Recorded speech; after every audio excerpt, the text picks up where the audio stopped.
सत श्री अकाल सब ਨੂੰ ਜੀ ਨੂੰ ਆਖਦੇ ਹਾਂ। ਸੋ ਪ੍ਰੋਗਰਾਮ ਖਬਰ ਤੇ ਨਜ਼ਰ ਦੇ ਵਿੱਚ ਆਪ ਸਭ ਦਾ ਨਿੱਘਾ ਸਵਾਗਤ ਹੈ। ਮੇਰੇ ਨਾਲ ਪ੍ਰੋਗਰਾਮ ਖਬਰ ਤੇ ਨਜ਼ਰ ਦੇ ਵਿੱਚ ਅੱਜ ਦੇ 4 ਜੂਨ ਦੇ ਪ੍ਰੋਗਰਾਮ 'ਚ ਜੁੜ ਚੁੱਕੇ ਨੇ ਮਿੰਟੂ ਗੁਰਸਰੀਆ ਜੀ। ਮਿੰਟੂ ਜੀ, ਜੀ ਆਇਆਂ ਨੂੰ ਸਵਾਗਤ ਹੈ। ਸਤਿ ਸ਼੍ਰੀ ਅਕਾਲ। ਸ਼ੁਕਰੀਆ ਜੀ, ਸਾਰਿਆਂ ਨੂੰ ਸਤਿ ਸ਼੍ਰੀ ਅਕਾਲ ਜੀ। ਸਾਡੇ ਅੱਜ ਦੇ ਪ੍ਰੋਗਰਾਮ ਖਬਰ ਤੇ ਨਜ਼ਰ ਉਸ ਨੂੰ ਸਪਾਂਸਰ ਕਰਦੇ ਨੇ ਖਾਲਸਾ ਇੰਸ਼ੋਰੈਂਸ ਏਜੰਸੀ ਵਾਲੇ, ਜਿਨ੍ਹਾਂ ਦੇ ਕੋਲੋਂ ਤੁਸੀਂ ਹਰ ਕਿਸਮ ਦੀ ਇੰਸ਼ੋਰੈਂਸ ਕਰਵਾ ਸਕਦੇ ਹੋ। Commercial insurance, worker comp, home insurance, auto insurance, health insurance, life insurance, worker comp, gas station, liquor store insurance ਦੇ ਲਈ ਅੱਜ ਹੀ ਇਹਨਾਂ ਨੂੰ ਕਾਲ ਕਰੋ 408 272 2500 ਦੇ ਉੱਤੇ। ਇਸ ਦੇ ਨਾਲ ਕ੍ਰਿਸ਼ਨ ਰੋਂਤਾ, ਯੂਬਾ ਸਿਟੀ, ਖਿੰਡਾ, ਪਰਿਵਾਰ Kent, Washington, Harpreet Kaur Toor, Karampal Singh, Jasjeet Kaur Grewal, Sarabjit, Gurjot Gill, Clovis, Gurpal Sandhu, Antelope, Gurpreet Singh, Avtar Singh, Gurmeet Singh, Sukhpreet Singh, Bakersfield, GN tire and lube ਵਾਲੇ, ਜਿਨ੍ਹਾਂ ਦੇ ਕੋਲੋਂ ਤੁਸੀਂ truck wash, oil change, air ਬ੍ਰੇਕਾਂ ਦਾ ਕੰਮ ਕਰਵਾ ਸਕਦੇ ਹੋ। ਨਵੇਂ ਪੁਰਾਣੇ ਟਾਇਰ ਵਾਜਿਬ ਕੀਮਤਾਂ 'ਤੇ ਖਰੀਦ ਸਕਦੇ ਹੋ। ਸੈਂਟਨੈਲਾ ਮੰਡੇਰਾ ਦੇ ਵਿੱਚ ਇਹਨਾਂ ਦੀਆਂ ਲੋਕੇਸ਼ਨ ਨੇ। Call number 107 209 277 0113। ਨਾਲ ਹੀ West Coast truck driving school Fresno ਵਾਲੇ, ਜਿਹੜੇ ਕਿ ਤੁਹਾਨੂੰ ਟਰੱਕ ਦਾ ਲਾਇਸੈਂਸ ਵਧੀਆ ਸਿਖਲਾਈ ਦੇ ਕੇ ਘੱਟ ਸਮੇਂ ਦੇ ਵਿੱਚ ਇਸ ਲਾਇਸੈਂਸ ਨੂੰ ਲੈਣ 'ਚ ਸਹਾਇਤਾ ਕਰਦੇ ਨੇ। ਕਾਲ ਕਰੋ ਅਜੀਤ ਅਟਵਾਲ 559 374 45 41। ਇਹਨਾਂ ਸਭਨਾਂ ਦਾ ਬਹੁਤ ਬਹੁਤ ਧੰਨਵਾਦ। ਜੇਕਰ ਤੁਸੀਂ ਜਾਂ ਕੋਈ ਹੋਰ ਕਾਰੋਬਾਰ ਇਸ ਪ੍ਰੋਗਰਾਮ ਨੂੰ ਸਪਾਂਸਰ ਕਰਨਾ ਚਾਹੁੰਦੇ ਹੋ, ਸੰਪਰਕ ਕਰ ਸਕਦੇ ਹੋ ਨੰਬਰ 408 722 76 98 ਦੇ ਉੱਤੇ। ਗੱਲਬਾਤ ਦਾ ਸਿਲਸਿਲਾ ਮਿੰਟੂ ਜੀ ਕਰੀਏ ਸ਼ੁਰੂ। ਪਿਛਲੇ ਦਿਨਾਂ ਦੇ ਵਿੱਚ ਇੱਕ ਫੌਜੀ ਜਹਾਜ਼ ਲਾਪਤਾ ਹੋਇਆ ਸੀ ਅਤੇ ਕਹਿੰਦੇ ਉਸ ਫੌਜੀ ਜਹਾਜ਼ ਦੇ ਵਿੱਚ ਸਵਾਰ ਸੀ ਪਟਿਆਲੇ ਦਾ ਇੱਕ ਫਲਾਈਟ ਲੈਫਟੀਨੈਂਟ। ਹਾਂ ਬਿਲਕੁਲ, ਇਹ ਜਿਹੜਾ ਜਹਾਜ਼ ਗਾਇਬ ਹੋਇਆ ਸੀਗਾ ਅਸਮ ਦੇ ਜੋਰਹਾਟ ਤੋਂ ਲਾਪਤਾ ਹੋਇਆ ਸੀਗਾ। ਔਰ ਇਹ ਜਹਾਜ਼ ਸੀਗਾ ਜਿਹੜਾ ਐਂਟੋਨੋਵਾ AN 32। ਇਹਦਾ ਹੁਣ ਤੱਕ ਕੋਈ ਸੁਰ ਪਤਾ ਨਹੀਂ ਲੱਗਾ। ਇਹ ਤਾਂ ਤਲਾਸ਼ ਜਾਰੀ ਆ, ਭਾਲ ਜਾਰੀ ਆ, ਪਰ ਸਫਲਤਾ ਹਾਲੇ ਤੱਕ ਹੱਥ ਨਹੀਂ ਲੱਗੀ। ਇਹ ਜਿਹੜਾ ਮੁੰਡਾ ਸੀਗਾ ਇਹ ਸਮਾਣੇ ਦਾ ਸੀਗਾ, ਮੋਹਿਤ ਇਹਦਾ ਨਾਮ ਸੀਗਾ, ਏਅਰਫੋਰਸ ਦਾ ਫਲਾਈਟ ਲੈਫਟੀਨੈਂਟ ਸੀਗਾ, ਜਿਹੜਾ ਕਿ 13 ਮੈਂਬਰਾਂ ਦੇ ਵਿੱਚ ਸ਼ਾਮਲ ਸੀ ਜੋ ਲਾਪਤਾ ਜਹਾਜ਼ 'ਚ ਸਵਾਰ ਸੀਗੇ। ਉਹਨਾਂ 'ਚ 8 ਕਰੂ ਮੈਂਬਰ ਸੀਗੇ, 5 ਮੇਰੇ ਖਿਆਲ ਦੇ ਨਾਲ ਦੂਸਰੇ ਮੁਸਾਫਰ ਸੀਗੇ। ਤਾਂ ਹੁਣ ਇਹ ਖਬਰ ਆਈ ਹੈ ਕਿ ਮੋਹਿਤ ਜਿਹੜਾ ਸੀਗਾ ਲੈਫਟੀਨੈਂਟ, ਉਹ ਵੀ ਇਸ ਦਲ ਦੇ ਵਿੱਚ ਸ਼ਾਮਲ ਸੀ। ਤਾਂ ਕੁੱਲ ਮਿਲਾ ਕੇ ਭਾਲ ਜਾਰੀ ਆ, ਕਿਉਂਕਿ ਕੱਲ ਸੰਪਰਕ ਟੁੱਟਿਆ ਸੀਗਾ ਜਹਾਜ਼ ਦਾ। ਉਸ ਤੋਂ ਬਾਅਦ ਕੋਈ ਪਤਾ ਨਹੀਂ ਲੱਗ ਸਕਿਆ ਕਿ ਕਿੱਧਰ ਗਾਇਬ ਹੋਇਆ। ਕੁਛ ਲੋਕ ਚਾਈਨਾ ਤੇ ਵੀ ਸ਼ੱਕ ਜਤਾਉਂਦੇ ਆ ਕਿ ਕਿਤੇ ਚਾਈਨਾ ਨੇ ਇਹ ਕੰਮ ਨਾ ਕਰ ਦਿੱਤਾ ਹੋਵੇ, ਕਿਉਂਕਿ ਉਹ ਵੀ ਨਾਲ ਲਗਵਾ ਇਲਾਕਾ। ਪਰ ਉਹ ਸਾਰੇ ਕਿਆਫੇ ਆ, ਕੁਛ ਲੋਕਾਂ ਦੇ ਸ਼ੱਕ ਹੋ ਸਕਦੇ ਆ। ਜਦ ਤੱਕ ਪੁਸ਼ਟੀ ਨਹੀਂ ਹੁੰਦੀ ਅਧਿਕਾਰਤ ਤੌਰ ਤੇ ਉਹ ਕਿਆਫੇ ਜਿਹੜੇ ਉਹ ਇੱਕ ਪਾਸੇ ਰਹਿਣ ਦਿੱਤੇ ਜਾਣੇ ਚਾਹੀਦੇ ਆ।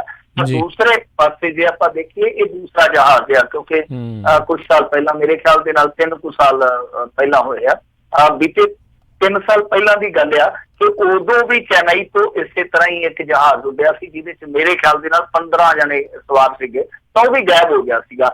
ਅੱਜ ਤੱਕ ਉਸ ਜਹਾਜ਼ ਦਾ ਵੀ ਪਤਾ ਨਹੀਂ ਲੱਗ ਸਕਿਆ। ਸੋ ਇੱਕ ਤੇ ਇਹ ਬੜੀ ਸਮੱਸਿਆ, ਬੜੀ ਵੱਡੀ ਦਿੱਕਤ ਹੈ, ਕਿਉਂਕਿ ਜਿਹੜਾ ਜਹਾਜ਼ ਲਾਪਤਾ ਹੋਇਆ, ਜੇ ਤੁਸੀਂ ਇਹਦੀ ਵੀ ਜੰਤਰੀ ਖੋਲੋਗੇ ਤੁਹਾਨੂੰ ਨਜ਼ਰ ਆਊਗਾ ਕਿ ਇਹ ਵੀ ਪੁਰਾਣਾ 30-35 ਸਾਲ ਪੁਰਾਣਾ ਜਹਾਜ਼ ਆ। ਔਰ ਇਹ ਜਿਹੜੇ ਜਹਾਜ਼ ਆ ਕ੍ਰੈਸ਼ ਵੀ ਹੁੰਦੇ, ਇਸ ਤਰ੍ਹਾਂ ਲਾਪਤਾ ਵੀ ਹੋਇਆ, ਤਾਂ ਉਹ ਇੱਕ ਅਲੱਗ ਵਿਵਾਦਤ ਵਿਸ਼ਾ। ਪਰ ਦੂਸਰੀ ਗੱਲ ਇਹ ਆ ਕਿ ਜਿਸ ਤਰ੍ਹਾਂ 3 ਸਾਲ ਪਹਿਲਾਂ ਇੱਕ ਜਹਾਜ਼ ਗਾਇਬ ਹੋ ਜਾਂਦਾ, ਅੱਜ ਤੱਕ ਉਹਦਾ ਥਾਂ ਪਤਾ ਨਹੀਂ ਲੱਗਦਾ, ਫਿਰ ਦੂਸਰਾ ਹੋ ਜਾਂਦਾ, ਉਹਦਾ ਵੀ ਹੁਣ ਤੱਕ ਥਾਂ ਪਤਾ ਨਹੀਂ ਲੱਗਦਾ। ਇਹ ਮੇਰੇ ਖਿਆਲ ਦੇ ਨਾਲ ਦੂਸਰੀ ਫੇਲੀਅਰ ਹੈ ਜੋ ਸਾਡੀਆਂ ਏਜੰਸੀਆਂ ਨੇ, ਅਥਾਰਟੀਆਂ ਨੇ। ਤਾਂ ਇਹ ਦੂਸਰੀ ਅਸਫਲਤਾ ਹੈ ਉਹਨਾਂ ਦੇ ਵਾਸਤੇ। ਪਹਿਲੀ ਗੱਲ ਤੇ ਹਾਦਸੇ ਕਿਉਂ ਹੋ ਰਿਹਾ, ਵਾਰ-ਵਾਰ ਹਾਦਸੇ ਹੁੰਦੇ ਇੱਥੇ, ਇੱਥੋਂ ਤੱਕ ਕਿ ਕੁਛ ਦਾ ਜਾਨੋਂ ਉੱਡਦੇ ਤਾਬੂਤ ਤੱਕ ਕਿਹਾ ਜਾਂਦਾ। ਤਾਂ ਦੂਸਰੀ ਗੱਲ ਇਹ ਹੈ ਕਿ ਜੇ ਉਹ ਜਹਾਜ਼ ਲਾਪਤਾ ਹੋ ਜਾਂਦੇ ਆ ਤਾਂ ਉਹਨਾਂ ਦਾ ਕੋਈ ਥਾਂ ਪਤਾ ਨਹੀਂ ਲੱਗਦਾ। ਇਹ ਏਜੰਸੀਆਂ ਦੀ ਦੂਸਰੀ ਅਸਫਲਤਾ ਹੈ। ਤਾਂ ਇਹਨਾਂ ਅਸਫਲਤਾਵਾਂ ਤੋਂ ਪਾਰ ਕਿਸ ਤਰ੍ਹਾਂ ਪਾਉਣਾ, ਇਹ ਮੇਰੇ ਖਿਆਲ ਦੇ ਨਾਲ ਸੋਚਣ ਵਿਚਾਰਨ ਦਾ ਵਿਸ਼ਾ। ਇਹ ਨਹੀਂ ਹੈ ਕਿ ਰਾਫੇਲ ਦਾ ਮਾਡਲ ਜਿਹੜਾ ਉਹ ਤੁਸੀਂ ਕਾਂਗਰਸ ਦੇ ਦਫ਼ਤਰ ਦੇ ਮੂਹਰੇ ਰੱਖ ਦਿਓ ਤੇ ਬਸ ਉਹਨਾਂ ਨੂੰ ਚੜਾ ਛੱਡੋ, ਟਰੋਲ ਕਰ ਛੱਡੋ ਤੇ ਮਾਮਲਾ ਸੁਲਟ ਗਿਆ। ਇਹਦੇ ਲਈ ਤੁਹਾਨੂੰ ਕੁਛ ਨਾ ਕੁਛ ਸੋਚਣਾ ਪਊ, ਹੱਲ ਕੱਢਣਾ ਪਊ। ਜੀ ਬਿਲਕੁਲ। ਤਾਂ ਪੂਰੇ 3 ਸਾਲ ਪਹਿਲਾਂ ਜੁਲਾਈ 2016 ਦੇ ਵਿੱਚ ਉਹ ਜਿਹੜਾ ਜਹਾਜ਼ ਆ ਉਹ ਲਾਪਤਾ ਹੋਇਆ ਸੀ। ਇੱਦਾਂ ਹੀ ਜਿਹੜਾ ਇੱਕ ਅੰਤਰਰਾਸ਼ਟਰੀ ਪੱਧਰ ਦਾ ਜਿਹੜਾ ਮਲੇਸ਼ੀਆ ਦੀ ਫਲਾਈਟ MH 370 ਆ, ਉਹਦਾ ਵੀ ਥਾਂ ਪਤਾ ਜਿਹੜਾ ਉਹ ਨਹੀਂ ਲੱਗਾ। ਉਸ ਨੂੰ ਉਸ ਤੋਂ ਵੀ ਜ਼ਿਆਦਾ ਵਰੇ ਜਿਹੜਾ ਹੋ ਗਏ ਨੇ। ਸੋ ਪਤਾ ਨਹੀਂ, ਅਚਨਚੇਤ ਕਈ ਇੱਦਾਂ ਦੀਆਂ ਖਬਰਾਂ ਆ ਰਹੀਆਂ ਨੇ। ਅਗਲੀ ਮਿੰਟ ਜੀ ਗੱਲ ਕਰਦੇ ਹਾਂ ਸਨਾਉੱਲਾ ਮਾਮਲੇ ਦੇ ਵਿੱਚ। ਹੁਣ ਨਵਾਂ ਮੋੜ, ਜਾਂਚ ਅਧਿਕਾਰੀ ਦੇ ਉੱਤੇ ਮਾਮਲਾ ਦਰਜ।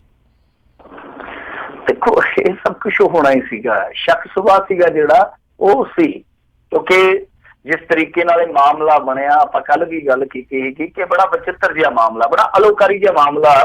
ਸਮਝ ਤੋਂ ਪਰੇ ਦੀ ਗੱਲ ਹੈ ਕਿ ਕੋਈ ਬੰਦਾ ਆਰਮੀ ਦੇ ਵਿੱਚ ਸੇਵਾ ਦਿੰਦਾ, ਤਾਂ ਜ਼ਿੰਦਗੀ ਆਰਮੀ ਨੂੰ ਸਮਰਪਿਤ ਕਰਦਾ, ਫਿਰ ਉਸ ਤੋਂ ਬਾਅਦ ਜਾ ਕੇ ਅਸਮ ਬਾਰਡਰ ਪੁਲਿਸ ਜੁਆਇਨ ਕਰ ਲੈਂਦਾ। ਫਿਰ ਯਕਦਮ ਇੱਕ ਹੁਕਮ ਚੜ੍ਹਦਾ ਕਿ ਹਾਂ ਜੀ ਤੁਸੀਂ ਹਿਰਾਸਤ 'ਚ ਲੈ ਜਾਂਦੇ ਹੋ ਕਿਉਂਕਿ ਤੁਸੀਂ ਇੱਥੋਂ ਦੇ ਨਾਗਰਿਕ ਨਹੀਂ, ਵਸ਼ਿੰਦੇ ਨਹੀਂ। ਤਾਂ ਦੇਖੋ ਉਸਦੇ ਪਰਿਵਾਰ ਤੇ ਕੀ ਬੀਤਦੀ ਹੋ, ਜਿਹੜੇ ਬੰਦੇ ਤੇ ਬੀਤੀ ਸੋ ਬੀਤੀ, ਕਿਉਂਕਿ ਪਰਿਵਾਰ ਵੀ ਤਾਂ ਇੱਕ ਤਰ੍ਹਾਂ ਨਾਲ ਕਹਿ ਲਈਏ ਕਿ ਇਲੀਗਲ ਵਸਨੀਕ ਹੀ ਬਣ ਗਿਆ ਨਾ, ਉਹਨਾਂ ਨੂੰ ਵੀ ਹਿਰਾਸਤ 'ਚ ਲੈ ਲਿਆ ਗਿਆ।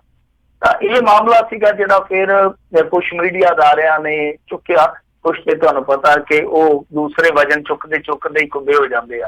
ਤਾਂ ਇਹਨਾਂ ਨੇ ਜਦੋਂ ਇਹ ਮੁੱਦਾ ਚੁੱਕਿਆ ਤਾਂ ਥੋੜੀ ਜਿਹੀ ਹਿਲਜੁਲ ਹੋਈ। ਤਾਂ ਜਦੋਂ ਥੋੜੀ ਜਿਹੀ ਹਿਲਜੁਲ ਹੋਈ ਤਾਂ ਫਿਰ ਹਲਚਲ ਵੱਡੀ ਹੋ ਗਈ, ਕਿਉਂਕਿ 3 ਗਵਾਹ ਜਿਹੜੇ ਸੀਗੇ ਇਸ ਮਾਮਲੇ ਦੇ ਵਿੱਚ ਉਹ ਬਾਹਰ ਆ ਗਏ। ਬਾਹਰ ਆਉਣ ਤੋਂ ਭਾਵੇਂ ਹੁੰਦਾ ਕਿ ਉਹ ਜਿੱਥੇ ਵੀ ਸੀਗੇ ਉੱਥੋਂ ਬਾਹਰ ਆ ਕੇ ਉਹਨਾਂ ਨੇ ਆਪਣੀ ਸਟੇਟਮੈਂਟ ਜਿਹੜੀ ਆ ਉਹ ਨਵੇਂ ਸਿਰੇ ਤੋਂ ਦਰਜ ਕਰਵਾਈ ਆ। ਇਹ ਜਿਹੜੇ 3 ਗਵਾਹ ਨੇ ਇਹ ਹੈਗੇ ਮੁਹੰਮਦ ਕੁਰਾਨ ਅਲੀ, ਸੁਹਾਵਨ ਅਲੀ ਔਰ ਇਸ ਤੋਂ ਇਲਾਵਾ ਅਜ਼ਮਲ ਅਲੀ। ਇਹਨਾਂ ਨੇ ਜੋ ਦੋਸ਼ ਲਾਏ ਆ ਉਹ ਬੜੇ ਸੰਗੀਨ ਆ। ਉਹ ਕਹਿੰਦੇ ਕਿ ਜਿਹੜਾ ਪੜਤਾਲੀ ਅਫਸਰ ਸੀਗਾ ਯਾਨੀ ਤਫਤੀਸ਼ੀ ਸੀਗਾ, ਉਹਨੇ ਚੰਗੀ ਤਰ੍ਹਾਂ ਸਾਡੀ ਜਾਂਚ ਪੜਤਾਲ ਕੀਤੀ ਨਹੀਂ, ਇੱਥੋਂ ਤੱਕ ਕਿ ਸਾਡੀ ਕੋਈ ਸਟੇਟਮੈਂਟ ਜਿਹੜੀ ਆ ਉਹਨੇ ਦਰਜ ਹੀ ਨਹੀਂ ਕੀਤੀ ਇਸ ਮਾਮਲੇ ਦੇ ਵਿੱਚ। ਮਤਲਬ ਕਿ ਸਾਨੂੰ ਗਵਾਹ ਬਣਾ ਦਿੱਤਾ ਤੇ ਸਨਾਉਲਾ ਨੂੰ ਉਹਨੇ ਇੱਕ ਤਰ੍ਹਾਂ ਨਾਲ ਇਲੀਗਲ ਨਾਗਰਿਕ ਬਣਾ ਦਿੱਤਾ ਸਾਡੇ ਬਿਆਨਾਂ ਦੇ ਆਧਾਰ ਤੇ, ਸਾਡੀ ਗਵਾਹੀ ਦੇ ਆਧਾਰ ਤੇ। ਪਰ ਉਹ ਜਿਹੜਾ ਚੰਦਰਾਮਲ ਦਾਸ ਸੀਗਾ, ਜਿਹੜਾ ਅਧਿਕਾਰੀ ਸੀਗਾ, ਅਸਲ ਦੇ ਵਿੱਚ ਉਹਨੇ ਸਾਡੀਆਂ ਸਟੇਟਮੈਂਟਾਂ ਦਰਜ ਹੀ ਨਹੀਂ ਕੀਤੀਆਂ। ਤਾਂ ਉਹਨਾਂ ਦੇ ਬਿਆਨਾਂ ਦੇ ਆਧਾਰ ਤੇ 3 FIR ਜਿਹੜੀਆਂ ਹੈ ਉਹ ਇਸ ਪੜਤਾਲੀ ਅਫਸਰ ਦੇ ਖਿਲਾਫ ਦਰਜ ਹੋ। ਜਦੋਂ ਹੁਣ 3 FIR ਦਰਜ ਹੋ ਜਾਣੇ ਦਾ ਮਤਲਬ ਹੈ ਕਿ ਮਾਮਲਾ ਤੇ ਗੰਭੀਰ ਆ। ਪਰ ਦੇਖੋ ਇੱਕ ਬੰਦੇ ਦੀ ਸਾਰੀ ਕੀਤੀ ਕਰਾਈ ਤੇ ਕੂਚ ਪੈ ਗਈ ਹੈ ਨਾ, ਜੋ ਉਹ ਹਰਾਸ ਹੋਇਆ ਮੈਂਟਲੀ, ਉਹ ਤੇ ਵੱਖਰੀ ਗੱਲ ਆ। ਜੋ ਧੱਬਾ ਲੱਗਿਆ ਆ ਜ਼ਿੰਦਗੀ, ਉਹ ਬੰਦਾ ਉਹਦੇ ਤੋਂ ਮੇਰੇ ਖਿਆਲ ਨਾਲ ਮੁਕਤ ਨਹੀਂ ਹੋ ਸਕਦਾ। ਤਾਂ ਉਹਦੇ ਵਾਸਤੇ ਹੁਣ ਇਹਨਾਂ ਨੂੰ ਵੱਖਰੇ ਤੌਰ ਤੇ ਕੁਛ ਨਾ ਕੁਛ ਕਰਨਾ ਪਊਗਾ। ਪਰ ਇੱਕ ਚੀਜ਼ ਜਿਹੜੀ ਆ ਉਹ ਸ਼ੱਕੀ ਹੋਰ ਵੀ ਆ ਕਿ ਜਿਹੜਾ ਸਨਾਉਲਾ ਹੈ ਉਹਨੂੰ ਕਿਤੇ ਫਿਰਕਾ ਵਿਸ਼ੇਸ਼ ਦੇ ਨਾਲ ਤਾਲੁਕ ਰੱਖਣ ਕਰਕੇ ਤੇ ਨਹੀਂ ਇਸ ਤਰ੍ਹਾਂ ਨਿਸ਼ਾਨਾ ਬਣਾਇਆ ਗਿਆ। ਤਾਂ ਇਹ ਵੀ ਇੱਕ ਸੰਭਾਵਨਾ ਹੈ। ਤਾਂ ਮੇਰੇ ਖਿਆਲ ਦੇ ਨਾਲ ਜੋ ਸ਼ੱਕ ਸੀਗਾ, ਜੋ ਮੇਰੇ ਖਿਆਲ ਦੇ ਨਾਲ ਆਮ ਬੰਦਿਆਂ ਦੀ ਇੱਕ ਧਾਰਨਾ ਵੀ ਹੁੰਦੀ ਹੈ, ਪਰਸੈਪਸ਼ਨ ਵੀ ਹੁੰਦੀ ਆ ਕਿ ਘੱਟ ਗਿਣਤੀਆਂ ਦੇ ਨਾਲ ਇੱਥੇ ਐਸਾ ਪੈਸਾ ਹੋ ਜਾਂਦਾ, ਕੋਈ ਵੱਡੀ ਗੱਲ ਨਹੀਂ ਹੈ। ਤਾਂ ਉਹ ਮਾਮਲਾ ਵੀ ਇਸ ਪੱਖ ਤੋਂ ਨਕਾਰਿਆ ਨਹੀਂ ਜਾ ਸਕਦਾ ਕਿ ਕਿਤੇ ਨਾ ਕਿਤੇ ਦੇਖੋ ਅਸੀਂ ਸਾਰੇ ਸਿਸਟਮ ਨੂੰ ਏਦਾਂ ਨਹੀਂ ਕਹਿ ਸਕਦੇ ਕਿ ਹਾਂ ਸਾਰੇ ਹੀ ਏਦਾਂ ਹੀ ਕਰ ਦਿੰਦੇ ਆ, ਪਰ ਵਿੱਚੋਂ ਕੁਝ ਖਾਸ ਬੰਦੇ ਜਿਹੜੇ ਖਾਸ ਵਿਚਾਰਧਾਰਾ ਦੇ ਨਾਲ ਅੱਜ ਕੱਲ੍ਹ ਲਿਬੜੇ ਪਏ ਆ, ਉਹ ਇਹੋ ਜਿਹੇ ਮਾਮਲਿਆਂ ਦੇ ਵਿੱਚ ਪੱਖਪਾਤੀ ਹੋ ਜਾਂਦੇ ਆ। ਮੈਂ ਸਾਰਿਆਂ ਨੂੰ ਨਹੀਂ ਕਹਿੰਦਾ, ਪਰ ਕੁਝ ਹੈ, ਚਾਹੇ ਉਹ ਜੁਡੀਸ਼ਰੀ 'ਚ ਬੈਠੇ ਹੋਣ, ਚਾਹੇ ਉਹ ਪੁਲਿਸ 'ਚ ਬੈਠੇ ਹੋਣ, ਚਾਹੇ ਵਿਦਿਅਕ ਸੰਸਥਾਨਾਂ 'ਚ ਬੈਠੇ ਹੋਣ। ਤਾਂ ਇਹ ਮਾਮਲਾ ਵੀ ਤਕਰੀਬਨ ਐਸਾ ਹੀ ਲੱਗਦਾ ਕਿ ਇੱਕ ਭਗਤੀ ਦੇ ਰੰਗ 'ਚ ਰੰਗੇ, ਭਗਤੀ ਕਾਹਦੇ ਅੰਨੀ ਭਗਤੀ ਦੇ ਰੰਗ 'ਚ ਰੰਗੇ ਅਫਸਰ ਨੇ ਸ਼ਾਇਦ ਇਹ ਕਦਮ ਚੁੱਕ ਦਿੱਤਾ, ਜਿਹਦੇ ਵਿੱਚ ਸਨਾਉਲਾ ਦੀਆਂ ਜਿਹੜੀਆਂ ਇਸ ਦੇਸ਼ ਪ੍ਰਤੀ ਵਫਾਦਾਰੀਆਂ ਨੇ ਉਹ ਹੀ ਤਾਕ ਤੇ ਨਹੀਂ ਰੱਖੀਆਂ ਗਈਆਂ, ਬਲਕਿ ਉਹਨਾਂ ਦਾ ਜਿਹੜਾ ਪਰਿਵਾਰ ਸੀ ਸਮੇਤ ਬੱਚਿਆਂ ਦੇ, ਉਹਨਾਂ ਨੂੰ ਵੀ ਵਕਤਾਂ 'ਚ ਪਾ ਦਿੱਤਾ ਗਿਆ। ਜੀ ਜੀ ਜੀ। ਅਗਲੀ ਮਿੰਟੂ ਜੀ ਗੱਲ ਕਰਦੇ, ਕਹਿੰਦੇ ਸ਼ਾਹ ਦੀਆਂ ਮੀਟਿੰਗਾਂ ਨੇ ਸਭ ਨੂੰ ਸੋਚਾਂ ਵਿੱਚ ਪਾਇਆ। ਕਿਤੇ ਭਾਈ ਹੋਣਾ ਹੀ ਸੀਗਾ। ਉਹ ਮੈਂ ਇੱਕ ਦਿਨ ਅੱਗੇ ਕੋਟ ਕੀਤਾ ਸੀ ਮੇਰੇ ਖਿਆਲ ਦੇ ਨਾਲ ਅਰਵਿੰਦ ਕੇਜਰੀਵਾਲ ਦਾ ਇੱਕ ਟਵੀਟ, ਤੇ ਉਹ ਮੈਨੂੰ ਬੜਾ ਦਿਲਚਸਪ ਲੱਗਿਆ। ਉਹਨੇ 9 ਮਈ ਨੂੰ ਨਾ ਇੱਕ ਭਵਿੱਖਬਾਣੀ ਕੀਤੀ ਸੀ, ਉਹਦੀ ਪਸ਼ੀਨ ਗੋਈ ਸੀਗੀ ਜਿਹੜੀ, ਕਿਆ ਬਾਤ ਹੈ। ਮੈਂ ਕਹਿੰਦਾ ਕਿ ਵਾਕਈ ਉਹਨੇ ਤੇ ਕੋਈ ਜੋਤਿਸ਼ ਵਿੱਦਿਆ ਹੀ ਹਾਸਲ ਕੀਤੀ ਹੋਈ ਆ। ਉਸ ਬੰਦੇ ਨੇ 9 ਮਈ ਨੂੰ ਇੱਕ ਟਵੀਟ ਕੀਤਾ ਸੀ। ਟਵੀਟ ਵਿੱਚ ਉਹਨੇ ਕਿਹਾ ਸੀਗਾ ਕਿ ਜੇਕਰ ਭਾਰਤੀ ਜਨਤਾ ਪਾਰਟੀ ਦੀ ਸਰਕਾਰ ਦੁਬਾਰਾ ਬਣਦੀ ਹੈ, ਰਿਪੀਟ ਹੁੰਦੀ ਆ, ਫਿਰ ਗ੍ਰਹਿ ਮੰਤਰੀ ਹੈ ਯਾਨੀ ਹੋਮ ਮਿਨਿਸਟਰ ਹੈ ਜਿਹੜਾ, ਉਹ ਹੋਏਗਾ ਅਮਿਤ ਸ਼ਾਹ, ਤੇ ਜੋ ਦੇਸ਼ ਦੇ ਨਾਲ ਹੋਊਗੀ ਉਹ ਫਿਰ ਤੁਸੀਂ ਆਪ ਹੀ ਅੰਦਾਜ਼ਾ ਲਾ ਲਓ। ਤਾਂ ਉਹ ਭਵਿੱਖਬਾਣੀ ਠੀਕ ਬੈਠੀ, ਸਹੀ ਸਾਬਤ ਹੋਈ ਆ। ਤਾਂ ਹੁਣ ਅਮਿਤ ਸ਼ਾਹ ਨੇ ਕੰਮਕਾਰ ਵੀ ਸ਼ੁਰੂ ਕਰ ਦਿੱਤਾ। ਜਦੋਂ ਅਮਿਤ ਸ਼ਾਹ ਕੰਮਕਾਰ ਕਰੂਗਾ ਬਤੌਰ ਹੋਮ ਮਿਨਿਸਟਰ, ਤਾਂ ਕੁਛ ਨਾ ਕੁਛ ਧੜਕੂ ਤੇ ਲੱਗੂਗਾ ਹੀ ਲੱਗੂਗਾ ਕਿ ਹੁਣ ਕੁਛ ਹੋਇਆ, ਹੁਣ ਕੁਛ ਹੋਇਆ। ਤਾਂ ਅੱਜ ਹੀ ਇਹਨੇ ਦੇਖ ਲਓ ਚੰਗੀ ਤਰ੍ਹਾਂ ਮੇਰੇ ਖਿਆਲ ਦੇ ਨਾਲ ਸੁੱਖਾਂ ਵਿੱਚ ਲਾਈਆਂ ਹੋਣੀਆਂ ਦੇ ਪਰਿਵਾਰ ਵਾਲਿਆਂ ਨੇ ਹੁਣ ਤੱਕ। ਤਾਂ ਇਹ ਕੰਮ ਤੇ ਲੱਗ ਵੀ ਗਿਆ। ਅੱਜ ਸਾਰਾ ਦਿਨ ਕਸ਼ਮੀਰ ਦੇ ਮੁੱਦੇ ਤੇ ਮੀਟਿੰਗਾਂ ਚੱਲਦੀਆਂ ਰਹੀਆਂ। ਤਾਂ ਜਦੋਂ ਕਸ਼ਮੀਰ ਦੇ ਮੁੱਦੇ ਤੇ ਹਲਚਲ ਹੁੰਦੀ ਹੈ, ਖਾਸ ਤੌਰ ਤੇ ਦਿੱਲੀ ਦੇ ਵਿੱਚ, ਤਾਂ ਸਮਝ ਲਓ ਕਿ ਬਹੁਤ ਦੂਰ ਤੱਕ ਨਿਗਾਹਾਂ ਜਿਹੜੀਆਂ ਉਹ ਟਿਕ ਜਾਂਦੀਆਂ ਦਿੱਲੀ 'ਚ ਕਿ ਕੀ ਹੋਣ ਜਾ ਰਿਹਾ। ਤਾਂ ਕਸ਼ਮੀਰ ਦੀਆਂ ਇਹ ਸਾਰੀਆਂ ਜਿਹੜੀਆਂ ਸਰਗਰਮੀਆਂ ਦਿੱਲੀ ਦੇ ਵਿੱਚ ਕੀਤੀਆਂ ਗਈਆਂ, ਤਾਂ ਇਹਦੇ 'ਚ ਕਿਆਪਿਆਂ ਦਾ ਦੌਰ, ਕਿਆ ਸਰਾਈਆਂ ਦਾ ਦੌਰ ਚੱਲਦਾ ਰਿਹਾ। ਕਿ ਆਖਰ ਮਾਜਰਾ ਕੀ ਆ। ਇੱਥੋਂ ਤੱਕ ਕਿ ਅਮਿਤ ਸ਼ਾਹ ਨੇ ਮੁੜ ਕੇ ਰਾਜਪਾਲ ਦੇ ਨਾਲ ਵੀ ਗੱਲਬਾਤ ਕੀਤੀ ਆ। ਤਾਂ ਹੁਣ ਜਿਹੜੀ ਗੱਲ ਪੁੜ ਕੇ ਨਿਕਲਦੀ ਪਈ ਆ ਉਹ ਇਹੋ ਹੀ ਆ ਕਿ ਅਸਲ ਦੇ ਵਿੱਚ ਇਹ ਸਭ ਤੋਂ ਪਹਿਲਾਂ ਜੰਮੂ ਕਸ਼ਮੀਰ ਦੀ ਹੱਦਬੰਦੀ ਕਰਨ ਜਾ ਰਹੇ ਆ। ਹੱਦਬੰਦੀ ਤੋਂ ਭਾਵ ਇਹ ਆ ਕਿ ਜਿੱਦਾਂ ਇੱਕ ਕਮਿਸ਼ਨ ਬਣਿਆ ਸੀਗਾ ਮੇਰੇ ਖਿਆਲ ਦੇ ਨਾਲ 1995 ਦੇ ਵਿੱਚ, ਮੈਨੂੰ ਪੱਕਾ ਯਾਦ ਨਹੀਂ ਹੈ ਕਿਹੜਾ ਕਮਿਸ਼ਨ ਸੀਗਾ, ਪਰ ਮੈਨੂੰ ਇਹਨਾਂ ਯਾਦ ਹੈ ਕਿ 95 ਚ ਬਣਿਆ ਸੀਗਾ। ਤਾਂ ਉਹ ਕਮਿਸ਼ਨ ਜਦੋਂ ਬਣਿਆ ਸੀ ਉਹਨੇ ਆਖਿਆ ਸੀਗਾ ਕਿ ਹਰੇਕ 10 ਸਾਲਾਂ ਬਾਅਦ ਕਸ਼ਮੀਰ ਦੇ ਵਿੱਚ ਹੱਦਬੰਦੀ ਹੈ ਜਿਹੜੀ ਸੀਟਾਂ ਦੀ ਹੁੰਦੀ ਹੈ ਇਹ ਜ਼ਰੂਰੀ ਆ। ਉਸ ਤੋਂ ਬਾਅਦ ਫਿਰ ਜਿਹੜੀ ਸਰਕਾਰ ਬਣੀ ਸੀਗੀ ਨੈਸ਼ਨਲ ਕਾਨਫਰੰਸ ਵਾਲਿਆਂ ਦੀ, ਮੇਰੇ ਖਿਆਲ ਦੇ ਨਾਲ ਇਹਨਾਂ ਨੇ ਪਾਬੰਦੀ ਲਾਤੀ ਸੀਗੀ ਕਿ 2026 ਤੱਕ ਕੋਈ ਨਵੀਂ ਹੱਦਬੰਦੀ ਹੈ ਜਿਹੜੀ ਉਹ ਹੋਂਦ 'ਚ ਨਹੀਂ ਆਊਗੀ। ਤਾਂ ਹੁਣ ਦੱਸਦੇ ਆ ਕਿ ਇਹਨਾਂ ਨੇ ਮਨ ਬਣਾ ਲਿਆ ਕਿ ਉਹ ਪਾਬੰਦੀ ਜਿਹੜੀ ਉਹ ਚੁੱਕੀ ਜਾਊਗੀ। ਮਤਲਬ ਕਿ ਜੋ ਕੇਂਦਰ ਦਾ ਅਧਿਕਾਰ ਖੇਤਰ ਹੈ, ਜਿੱਦਾਂ ਤੁਹਾਨੂੰ ਪਤਾ ਹੀ ਆ ਕਿ ਕਾਨੂੰਨ ਥੋੜੇ ਸੋਧੇ ਗਏ ਆ ਕਸ਼ਮੀਰ ਦੇ ਮਾਮਲੇ ਦੇ ਵਿੱਚ, ਤਾਂ ਉਹ ਅਖਤਿਆਰ ਵਰਤ ਕੇ ਇਹ ਇੱਕ ਤੇ ਪਾਬੰਦੀ ਹੈ ਜਿਹੜੀ ਉਹ ਤੋੜੀ ਜਾਊਗੀ। ਔਰ ਦੂਜੀ ਗੱਲ ਇਹ ਆ ਕਿ ਨਵੀਂ ਹੱਦਬੰਦੀ ਹੈ ਜਿਹੜੀ ਉਹ ਹੋਂਦ 'ਚ ਆਊਗੀ। ਕੁਛ ਰਿਜ਼ਰਵ ਸੀਟਾਂ ਜਿਹੜੀਆਂ ਉਹ ਨਵੇਂ ਸਿਰੇ ਤੋਂ ਵੇਖਣ ਨੂੰ ਮਿਲ ਸਕਦੀਆਂ ਨੇ। ਇਹਦੇ ਵਿੱਚ 87 ਸੀਟਾਂ ਨੇ ਵੈਸੇ ਜੰਮੂ ਕਸ਼ਮੀਰ 'ਚ, ਜੇ ਦੇਖੋਗੇ ਤਾਂ ਉਹਦੇ 'ਚ 46 ਸੀਟਾਂ ਕਸ਼ਮੀਰ ਰੀਜਨ ਦੀਆਂ ਨੇ, 4 ਮੇਰੇ ਖਿਆਲ ਨਾਲ ਲਦਾਖ ਰੀਜਨ ਦੀਆਂ ਨੇ, 37 ਜਿਹੜੀਆਂ ਉਹ ਜੰਮੂ ਰੀਜਨ ਦੀਆਂ ਨੇ ਤੇ 2 ਮੇਰੇ ਖਿਆਲ ਦੇ ਨਾਲ ਨੋਮੀਨੇਟਡ ਨੇ। ਤਾਂ ਇਹ ਜਿਹੜੀਆਂ ਸੀਟਾਂ ਨੇ ਇਹਨਾਂ ਦੇ ਵਿੱਚ ਜਿੱਦਾਂ ਇੱਕ ਕਮਿਊਨਿਟੀ ਹੈਗੀ ਹੈ ਕਿ ਬੱਕਰਵਾਲ, ਇੱਕ ਗੁੱਡੀ, ਇਸ ਤਰ੍ਹਾਂ ਦੇ ਕੁਛ ਸਮੁਦਾਇ, ਗੁਰਜਰ ਹੈ ਕਮਿਊਨਿਟੀ, ਇਹ ਜਿਹੜੇ ਆ ਇਹਨਾਂ ਦੀ ਨੁਮਾਇੰਦਗੀ ਬੜੀ ਘੱਟ ਆ। ਤਾਂ ਇਹਨਾਂ ਦੀ ਨਿਗਾਹ ਭਾਰਤੀ ਜਨਤਾ ਪਾਰਟੀ ਵਾਲਿਆਂ ਦੀ ਕਿ ਨੁਮਾਇੰਦਗੀ ਜਿਹੜੀ ਆ ਵਧਾਈ ਜਾਵੇ। ਸੋ ਇੱਕ ਰਾਜਨੀਤਿਕ ਹਲਚਲ ਜਿਹੜੀ ਆ ਉਹ ਅੱਜ ਸ਼ੁਰੂ ਹੋ ਗਈ ਆ। ਪਰ ਕੁਛ ਲੋਕ ਇਹਨੂੰ ਜੋੜਦੇ ਪਏ ਆ ਧਾਰਾ 370 ਦੇ ਨਾਲ ਜਾਂ 35A ਦੇ ਨਾਲ ਕਿ ਹੌਲੀ ਹੌਲੀ ਅਮਿਤ ਸ਼ਾਹ ਉਧਰ ਨੂੰ ਪੈਰ ਪੁੱਟਣ ਜਾ ਰਿਹਾ ਵਾ। ਜੀ ਜੀ ਜੀ ਬਿਲਕੁਲ। ਸੋ ਇਸੇ ਚੀਜ਼ ਦਾ ਜਿਹੜਾ ਡਰ ਸੀਗਾ। ਅਗਲੀ ਮਿੰਟੂ ਜੀ ਗੱਲ ਕਰਦੇ ਆ, ਕਹਿੰਦੇ ਫਿਲਮ ਦਾਸਤਾਨ ਮੀਰੀ ਪੀਰੀ ਨੂੰ ਲੱਗੀ ਆ ਬ੍ਰੇਕ ਤੇ ਹੁਣ ਸ਼੍ਰੀ ਅਕਾਲ ਤਖਤ ਸਾਹਿਬ ਤੋਂ ਹੋਵੇਗਾ ਫੈਸਲਾ। ਦੇਖੋ ਇਹਨਾਂ ਨੇ ਸਬ ਕਮੇਟੀ ਇੱਕ ਬਣਾਈ ਸੀਗੀ, ਉਸ ਸਬ ਕਮੇਟੀ ਨੇ ਫਿਲਮ ਦੇਖੀ ਆ।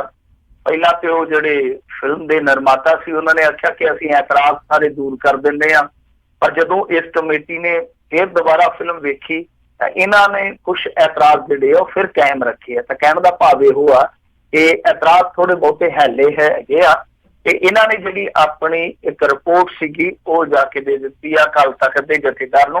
ਹੁਣ ਅੰਤਲਾ ਫੈਸਲਾ ਜਿਹੜਾ ਉਹ ਅਕਾਲ ਤਖਤ ਦੇ ਜਥੇਦਾਰ ਨੇ ਕਰਨਾ ਵਾ। ਇੱਕ ਤਰ੍ਹਾਂ ਨਾਲ ਕਹਿ ਲਈਏ ਕਿ ਫਿਲਮ ਜਿਹੜੀ ਆ ਉਹ ਰੋਕ ਦਿੱਤੀ ਗਈ ਆ। ਪਹਿਲਾਂ ਇਹਨਾਂ ਨੇ ਆਖਿਆ ਸੀਗਾ ਕਿ ਜੋ ਗੁਰੂ ਸਾਹਿਬ ਦਾ ਇਹਨਾਂ ਨੇ ਐਨੀਮੇਸ਼ਨ ਦਿਖਾਇਆ ਉਹ ਭਾਈ ਤੁਸੀਂ ਨਹੀਂ ਦਿਖਾ ਸਕਦੇ, ਤਾਂ ਉਹਨਾਂ ਨੇ ਉਹਦੀ ਥਾਂ ਤੇ ਫਿਰ ਜੋਤ ਦਿਖਾਈ ਆ।